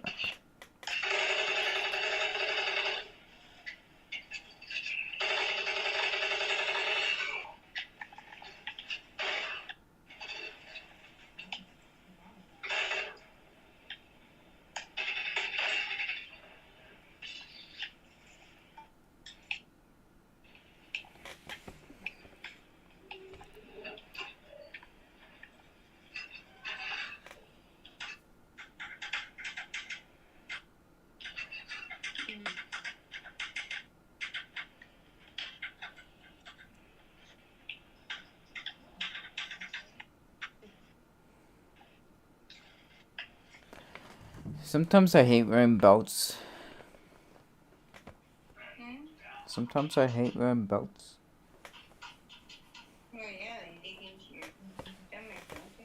Yeah, which when I'm sitting in her sucks. And sometimes my belt doesn't even want to get out of my freaking pants. It's like it wants to stay. Like I'm trying to pull it from the one end all the way out and it keeps getting stuck. Like why? Like why does this have to happen? You know what's funny? I tried to sign into Snapchat yesterday and nothing happened. You probably have to make a new one. No, remember it's disabled. Yeah, I know, but you probably have to make a new one. Remember I tried to make a new one? And it doesn't allow me? Yeah, but... It's so sorry, we disabled work Snapchat. Stupid ass.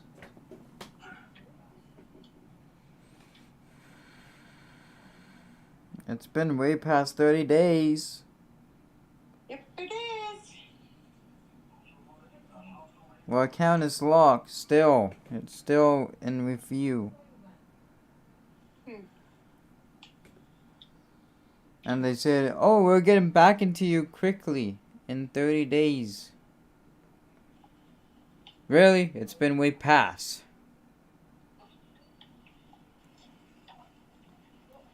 Stupid ass Snapchat. How did that happen again? How are we so bad at this?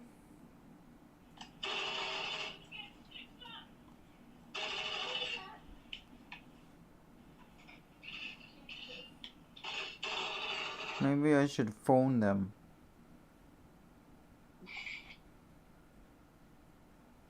Maybe I should phone the stupid Snap. No, that's my partner. Just shooting at him.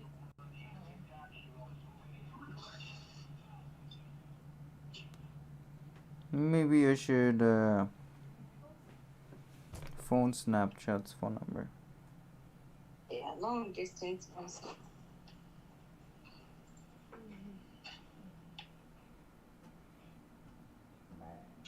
No information is available for this page. What? I think my account was compromised. Whatever. I can't access my account. I want to report a safety concern. I lost my snap streak. I found a bug. I need help with Snapchat feature. I want to report include properly information.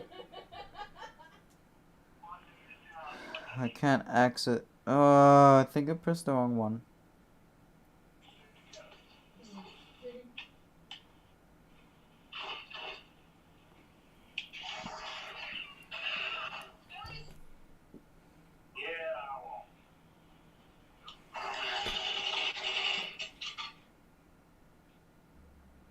Oh no, tell us more.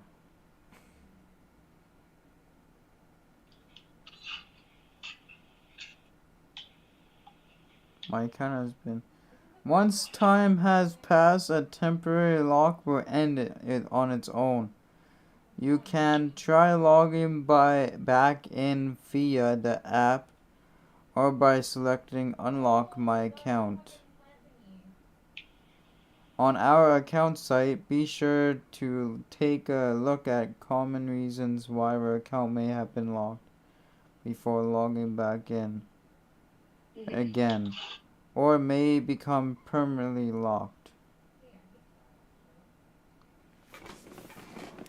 My account has been permanently locked. If you see messages that your account has been permanently locked, it means we've detected some activity that violates our community guidelines or team service.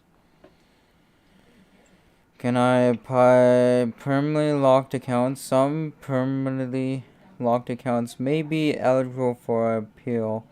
If your account is eligible, you'll be able to access the appeal process in the app. How to submit an appeal for my permanent lock account. To start the appeal progress, open your Snapchat app and attempt to log in that, then tap appear decisions on the pop-up screen. Our Snapchat support team will not be able to unlock your account for you. The only way a permanently locked account may be unlocked is by submitting an appeal in the app. So they are saying what now? You read that all, now you're asking that? Yeah, because I can't. So now what?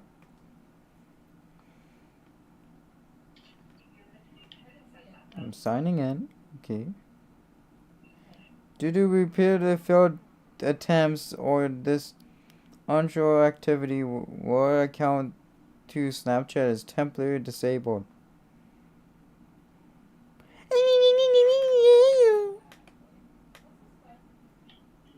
Save password. My mobile phone is, what is it? 453? Well, I don't want to see it on stream.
News. Tulsa's most accurate and dependable forecast is up next. KRMG News Time, 9:32. Excellent Sons, discount tires, everything around for a just right ride. You want to rock down the road and roll with the best, so get good tires that'll pass the test through wear and tear and rain and shine. And the price is right too. Now ain't that fine? We've been rolling out Sons, discount tires.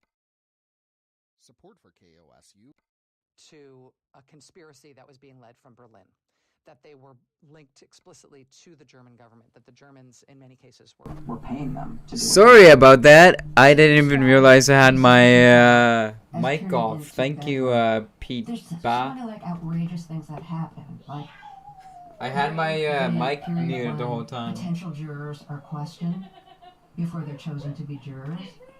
The defense asks some incredible questions, including things like, are you Jewish, or do you have a relative who is? Do you read My truck is louder than the radio. What does Jew mean?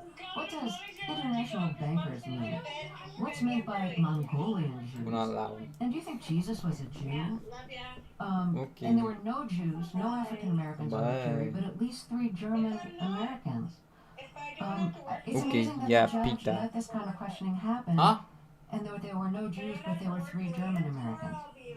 Yeah, this is flummoxing in some ways. Okay. I mean, defense counsel can propose all sorts of crazy things to be asked to potential jurors. But Peter.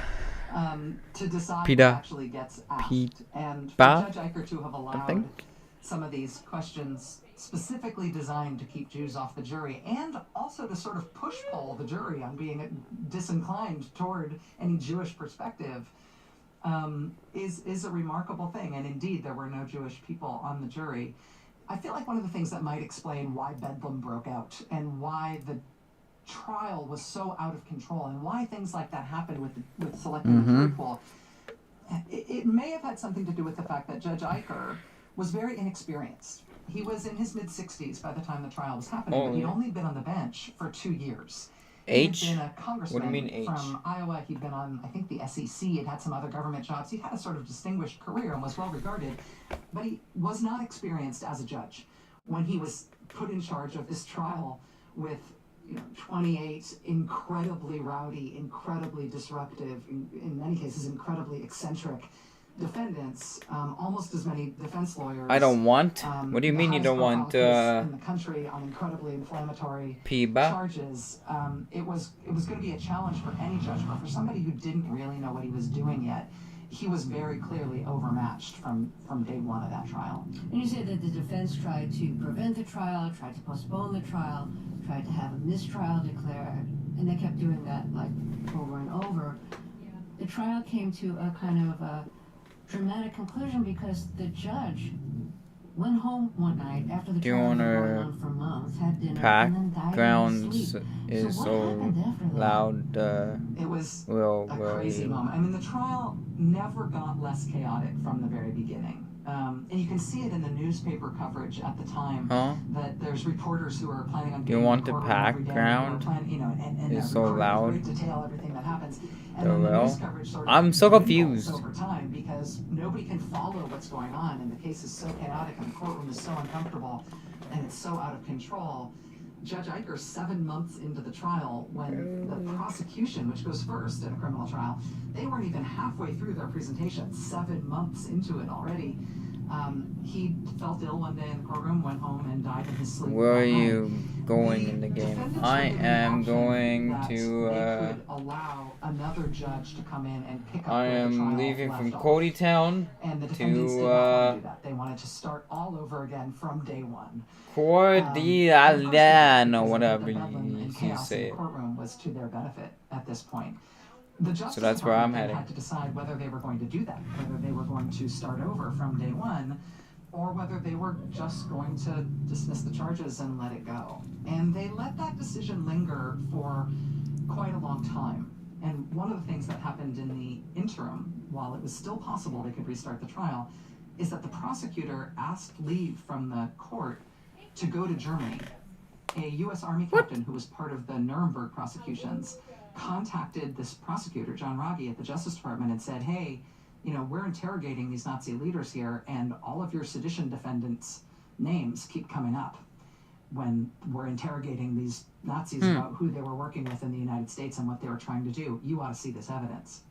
And Raggi went to Germany to collect that evidence and then brought it back to the Justice Department and for them to inform their decision as What do you mean it's so loud? with the case. And they proceeded with the case. They did not proceed with the case, which is a remarkable They thing. did not proceed.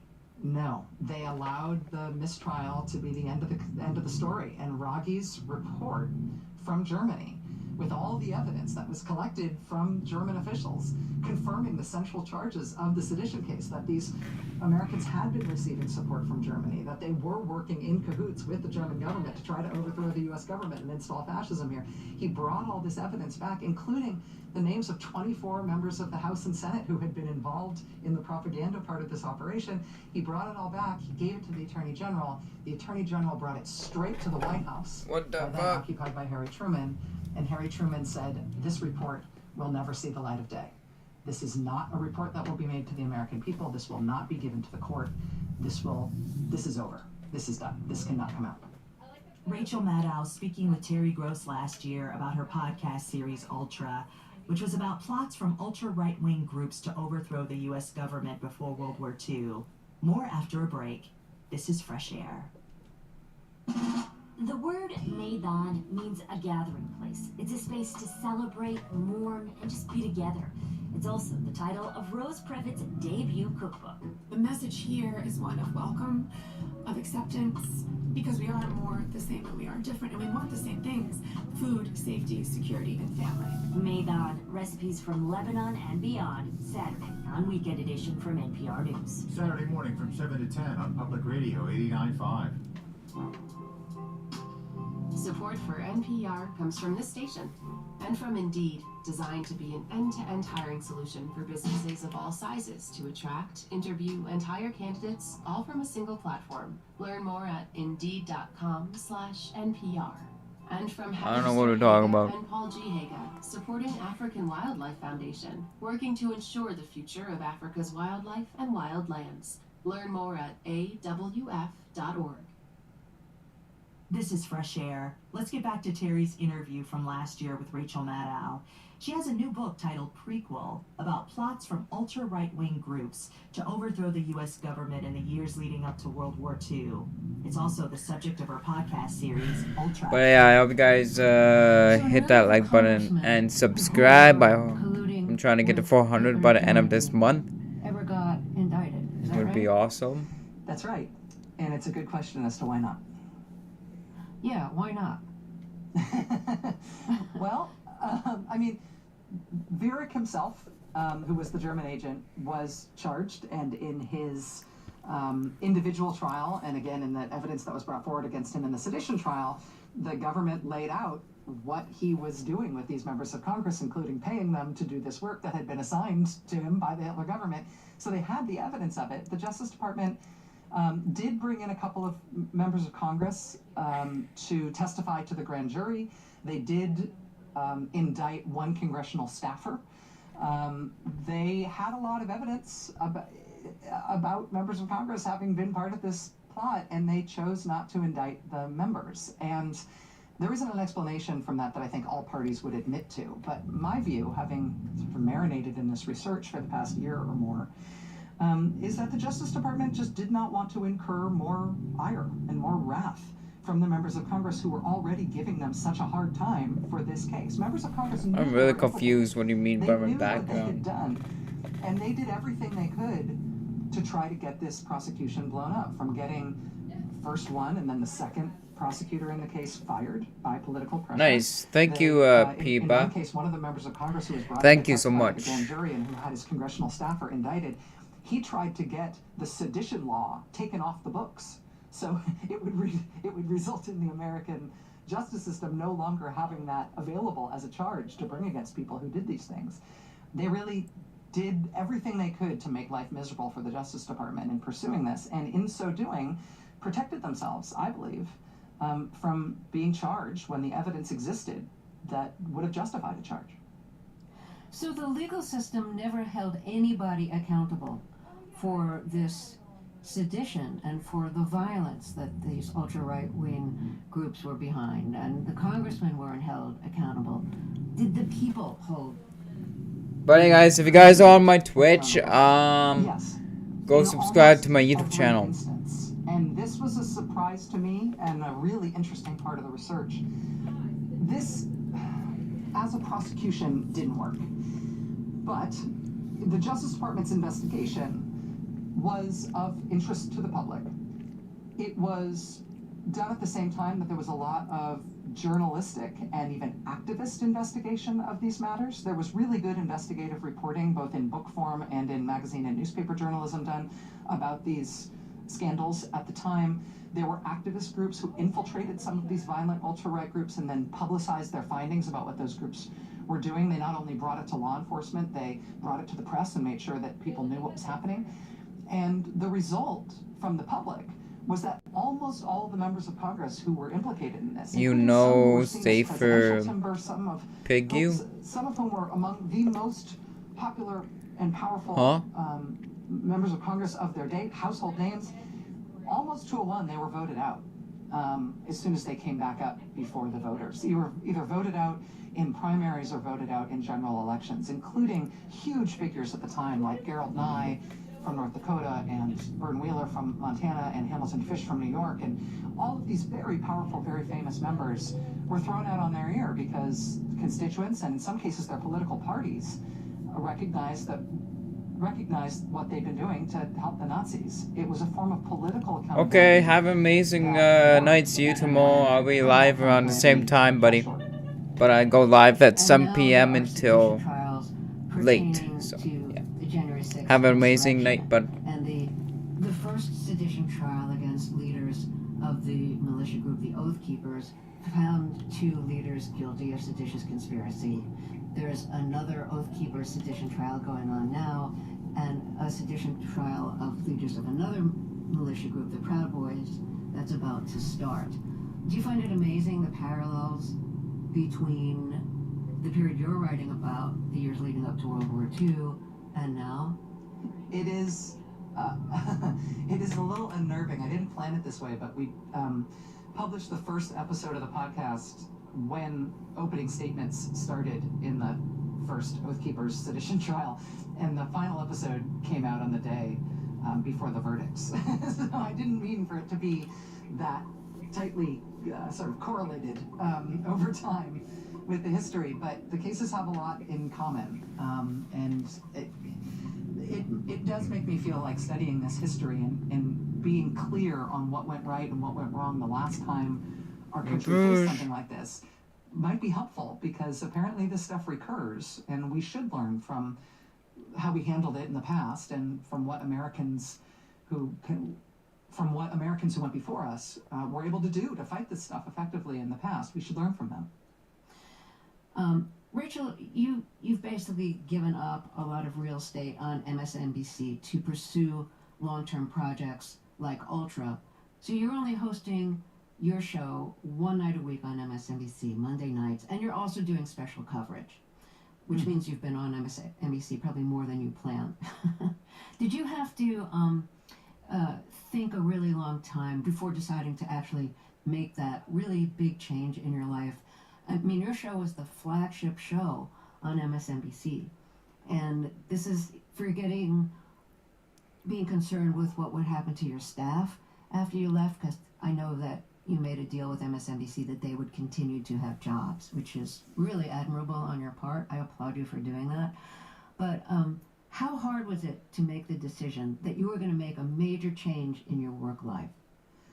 I knew that I needed to make the change for me, just in terms of my health. I've had a lot of back trouble over the last 5 years, and that is something that I've sort of mediated a little bit through physical therapy and sort of changing the way that I physically work and everything. But bottom line, that's about working 10 to 12 hours a day, 5 days a week, 50 weeks a year for more than 12 or 13 years. I mean, there's sort of there's a bottom line there that I knew I needed to make some kind of change. So the question, I think, for me was, do I just sort of retire? Do I just stop working and become a totally different person? Or do I try to change my job? And ultimately, MSNBC sort of came to me and we worked out over a series of negotiations a way that it would work for me to change my job instead of leave my job. And that is the right solution, because I do have the best staff working in news, and they are absolutely phenomenal. And I want them all to keep working in news and keep working with me, and keep working with me both on the time that I'm on MSNBC and on other projects, and that's working out great so far. I know that a lot of people are disappointed who liked what I was doing on TV 5 days a week and in some ways counted on it.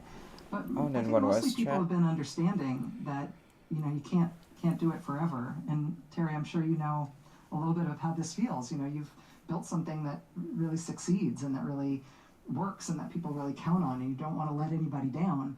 But you also can't kill yourself for the work.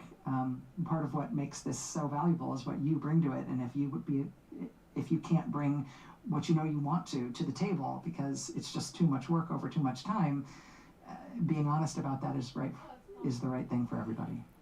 Rachel Maddow, it's been great to talk with you again. You too, Terry. Thank you so much. This is fantastic. Thank you.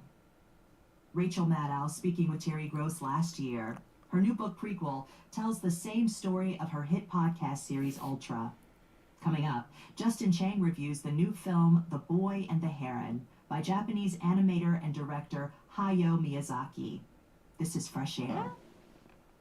As a Public Radio Tulsa and NPR listener, you're part of a community that values truth, insight, and curiosity, and that's reflected in the remarkable reporting and smart entertainment you hear every day.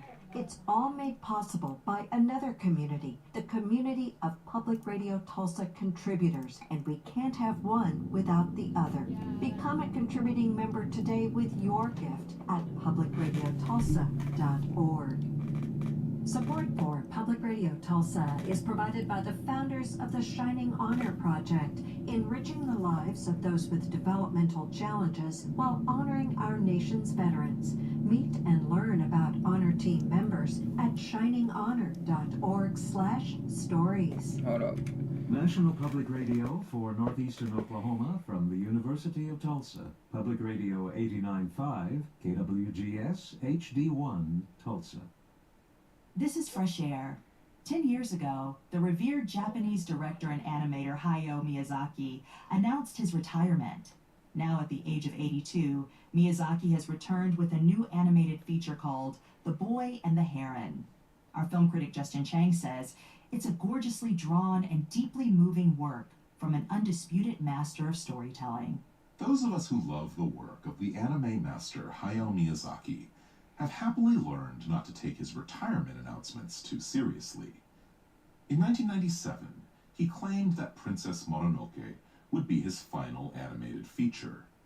In 2001, he said the same about his future Oscar winner, Spirited Away. Still, there was a greater air of finality in 2013 around The Wind Rises, a mournful drama of love and loss that felt like a fitting swan song. But Miyazaki clearly had more to say. A decade after The Wind Rises, he returns with The Boy and the Heron, which combines the excitement of a child's grand adventure and the weight of an older man's reflection.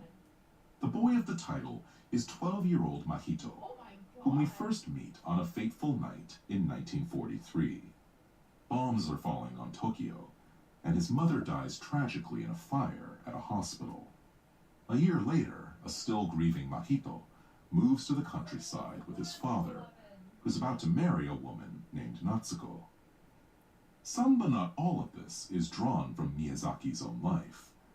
While his parents both survived the war and lived for decades afterward, Miyazaki has spoken of his memories of fleeing Tokyo during the war when he was just a child. His father ran a company that manufactured airplane parts, a backstory that Mahito's father shares as well. But that's about as close to reality as the movie gets. If this is a partial self-portrait, it's also a beguiling fantasy, in which Miyazaki's flair for wondrous characters, bewildering plot turns, and gorgeous and grotesque imagery is on inventive display. As he explores his new home, Mahito gets to know his stepmother-to-be and a gaggle of gossipy grannies who help look after him and the house. In time, he also crosses paths with a mysterious gray heron that keeps trying to get his attention, at one point poking its head in through his bedroom window. Your presence is requested, it says. The heron is voiced by Robert Pattinson in the English dubbed version, which also features actors including Christian Bale, Gemma Chan, and Florence Pugh. If you can, though, I recommend seeking out the subtitled Japanese language version. Better yet, see them both. Miyazaki's story is too rich and strange to be digested in a single viewing. In one of those bizarre transformations all too common in the filmmaker's work, the heron soon reveals itself to be a man in avian disguise. He becomes a prickly companion of sorts to Mahito as they journey into an otherworldly realm that could be located at the center of the earth, or perhaps just at the core of Miyazaki's subconscious. At one point, Mahito meets a girl whom he gradually realizes is a younger version of his mother. He comes across a group of smiling, floating little puffballs known as Wara Wara, who are so adorable that they made my 7-year-old daughter squeal in delight. What the hell? Along the way, he's pursued by... I'm just listening to this and it's really weird. If there's one ground rule in The Boy and the Heron, it's that birds are clearly not to be trusted. I confess that I found much of this mystifying when I first saw it, and that I couldn't have minded less. Miyazaki has never been bound by narrative logic, and his imagery here exerts its own hypnotic, hallucinatory pull. But there's a clue to the movie's meaning in its original Japanese language title, How Do You Live? How Do You It Live? shares that title with the famous 1937 coming-of-age novel by Genzaburo Yoshino, a copy of which surfaces in the story as a gift to Mahito from his late mother. The question, how do you live, is one that Mahito must confront as he deals with wartime trauma and loss, and also as he forges a bond with his future stepmother.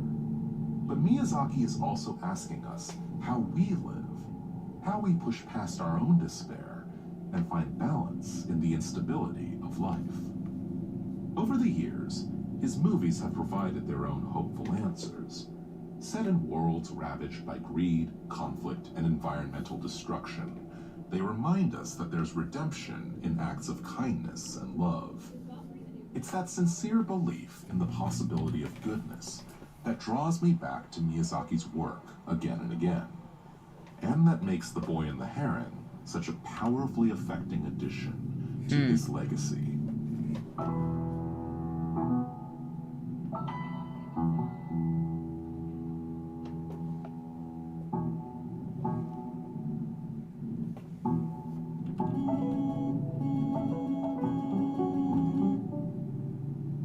Justin Chang is the film critic for the LA Times. He reviewed The Boy and the Heron, the new film by Hayao Miyazaki, which opens in theaters nationwide December 8th. On Monday's show, Dave Davies, who has contributed great interviews to our show for many years, he decided earlier this year he wanted to cut back. Terry will talk with Dave about his broadcasting and newspaper career, playing clips of his interviews, and we'll hear about his many adventures, including a stint as a taxi driver. I hope you can join us.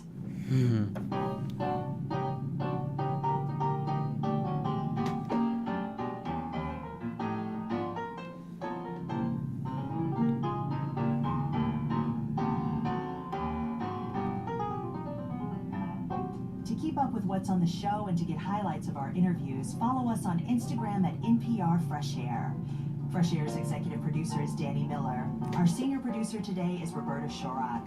Our technical director and engineer is Audrey Bentham, with additional engineering support by Joyce Lieberman, Julian Hertzfeld, and Charlie Kyer. Our interviews and reviews are produced and edited by Amy Salad, Phyllis Myers, Sam Brigger, Lauren Krinzel, Heidi Saman, Teresa Madden, Anne-Marie Baldonado, Thea Challoner, Seth Kelly, and Susan Nakundi. Our digital media producer is Molly Seeley Nesper. I'm Tanya Mosley.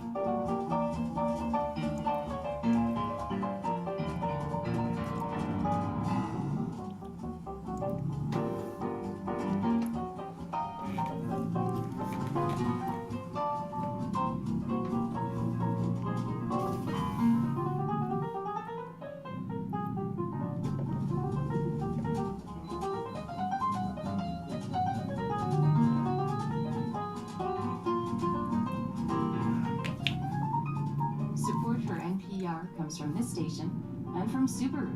The Subaru Share the Love event runs through January 2nd.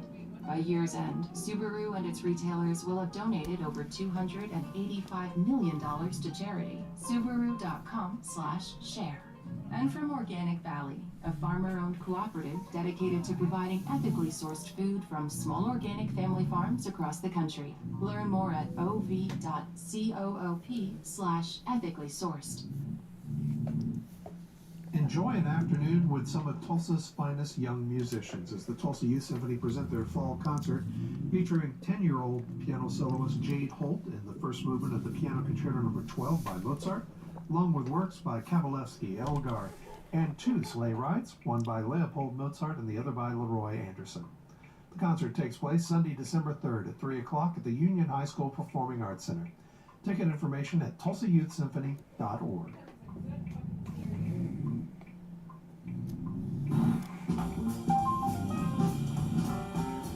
Hey, I'm Scott Gregory, inviting you to join us each and every Saturday night right here on Public Radio 89.5 for All This Jazz. Modern jazz, both recent and classic, across a range of styles.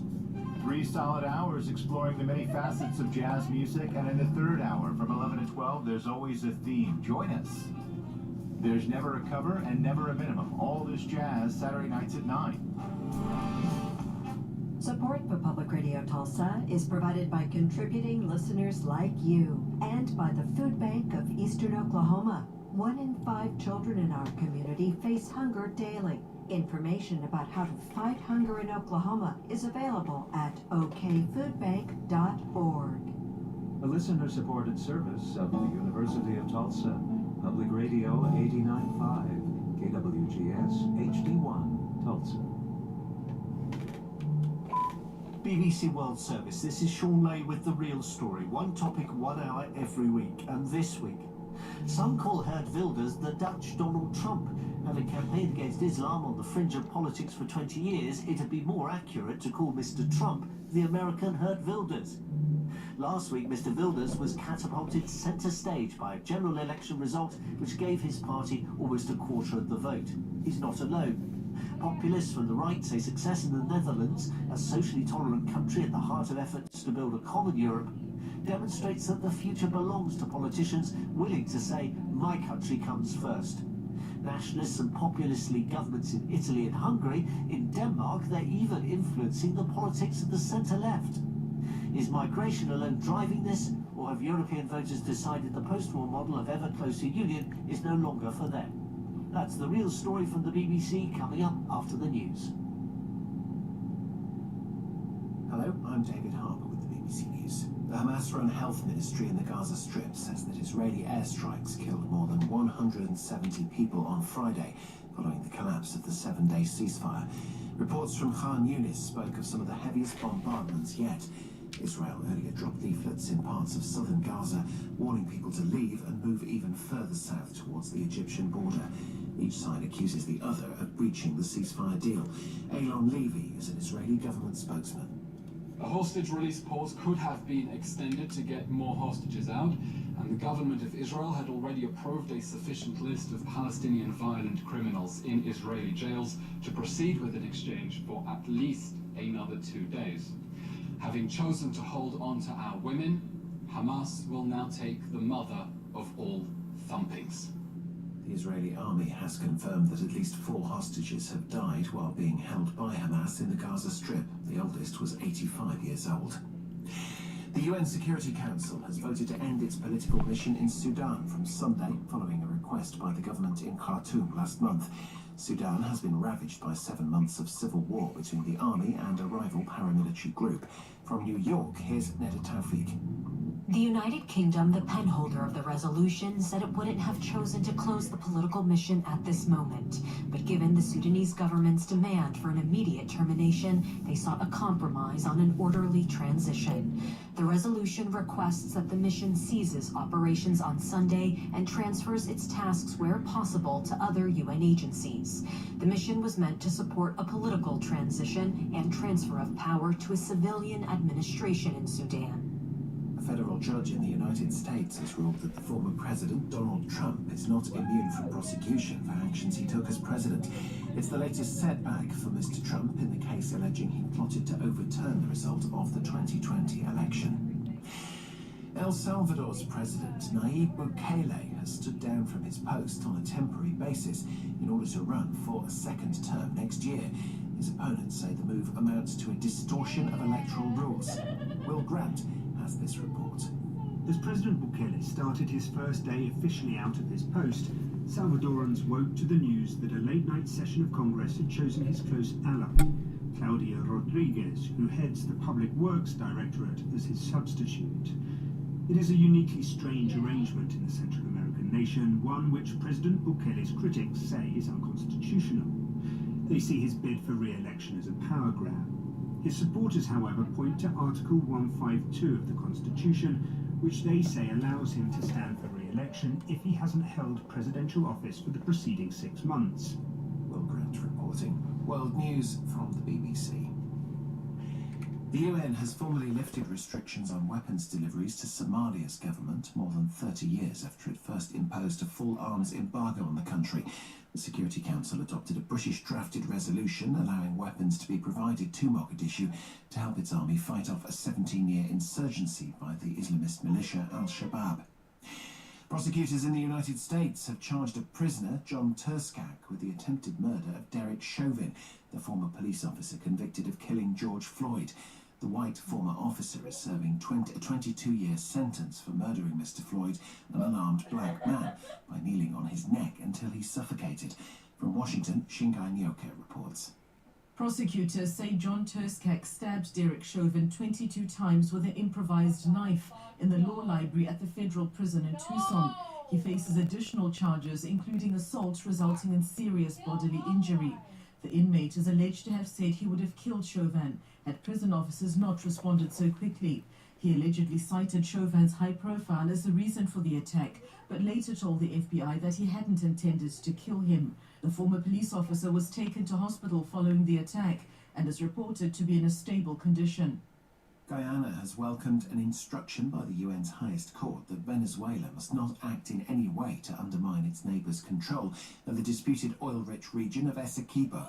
The Guyanese Vice President Barat Jagdeo told the BBC the International Court of Justice had issued a strong ruling against what he called serious Venezuelan aggression.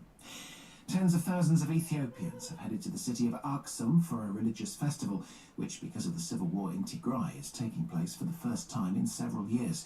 Aksum is a holy site for Ethiopian Orthodox Christians, who say it is home to the Ark of the Covenant, containing the 10 Commandments.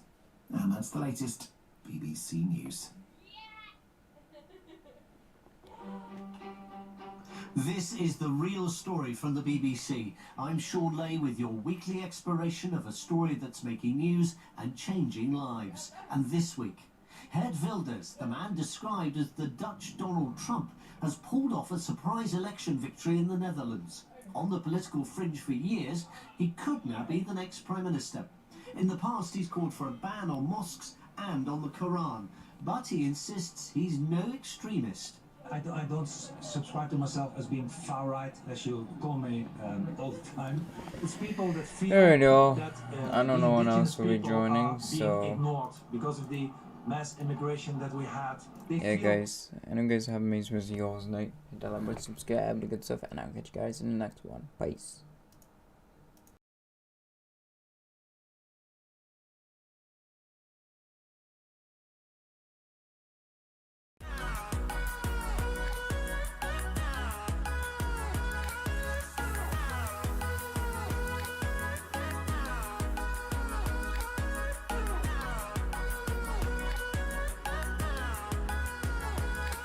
We'll grow in number, fueled by them to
For $5.79, you can get a guided tour. On your right, there's a tree. But there's a better choice at that price. And McD's McPicks small combo. Get a McDouble or junior chicken with small fries and a small fountain drink for just $5.79 plus tax. For a limited time at participating McDonald's restaurants in Canada. Prices exclude delivery. Plant your way to higher yield potential by investing in a precision upgrade from John Deere. Improve emergence with Exact Emerge row units and our patented brush belt technology. Easy adjust row cleaners and individual row hydraulic downforce will help you improve seed placement. Interested in better seed placement and higher yield potential with your current planter? Ask your John Deere dealer about precision upgrades.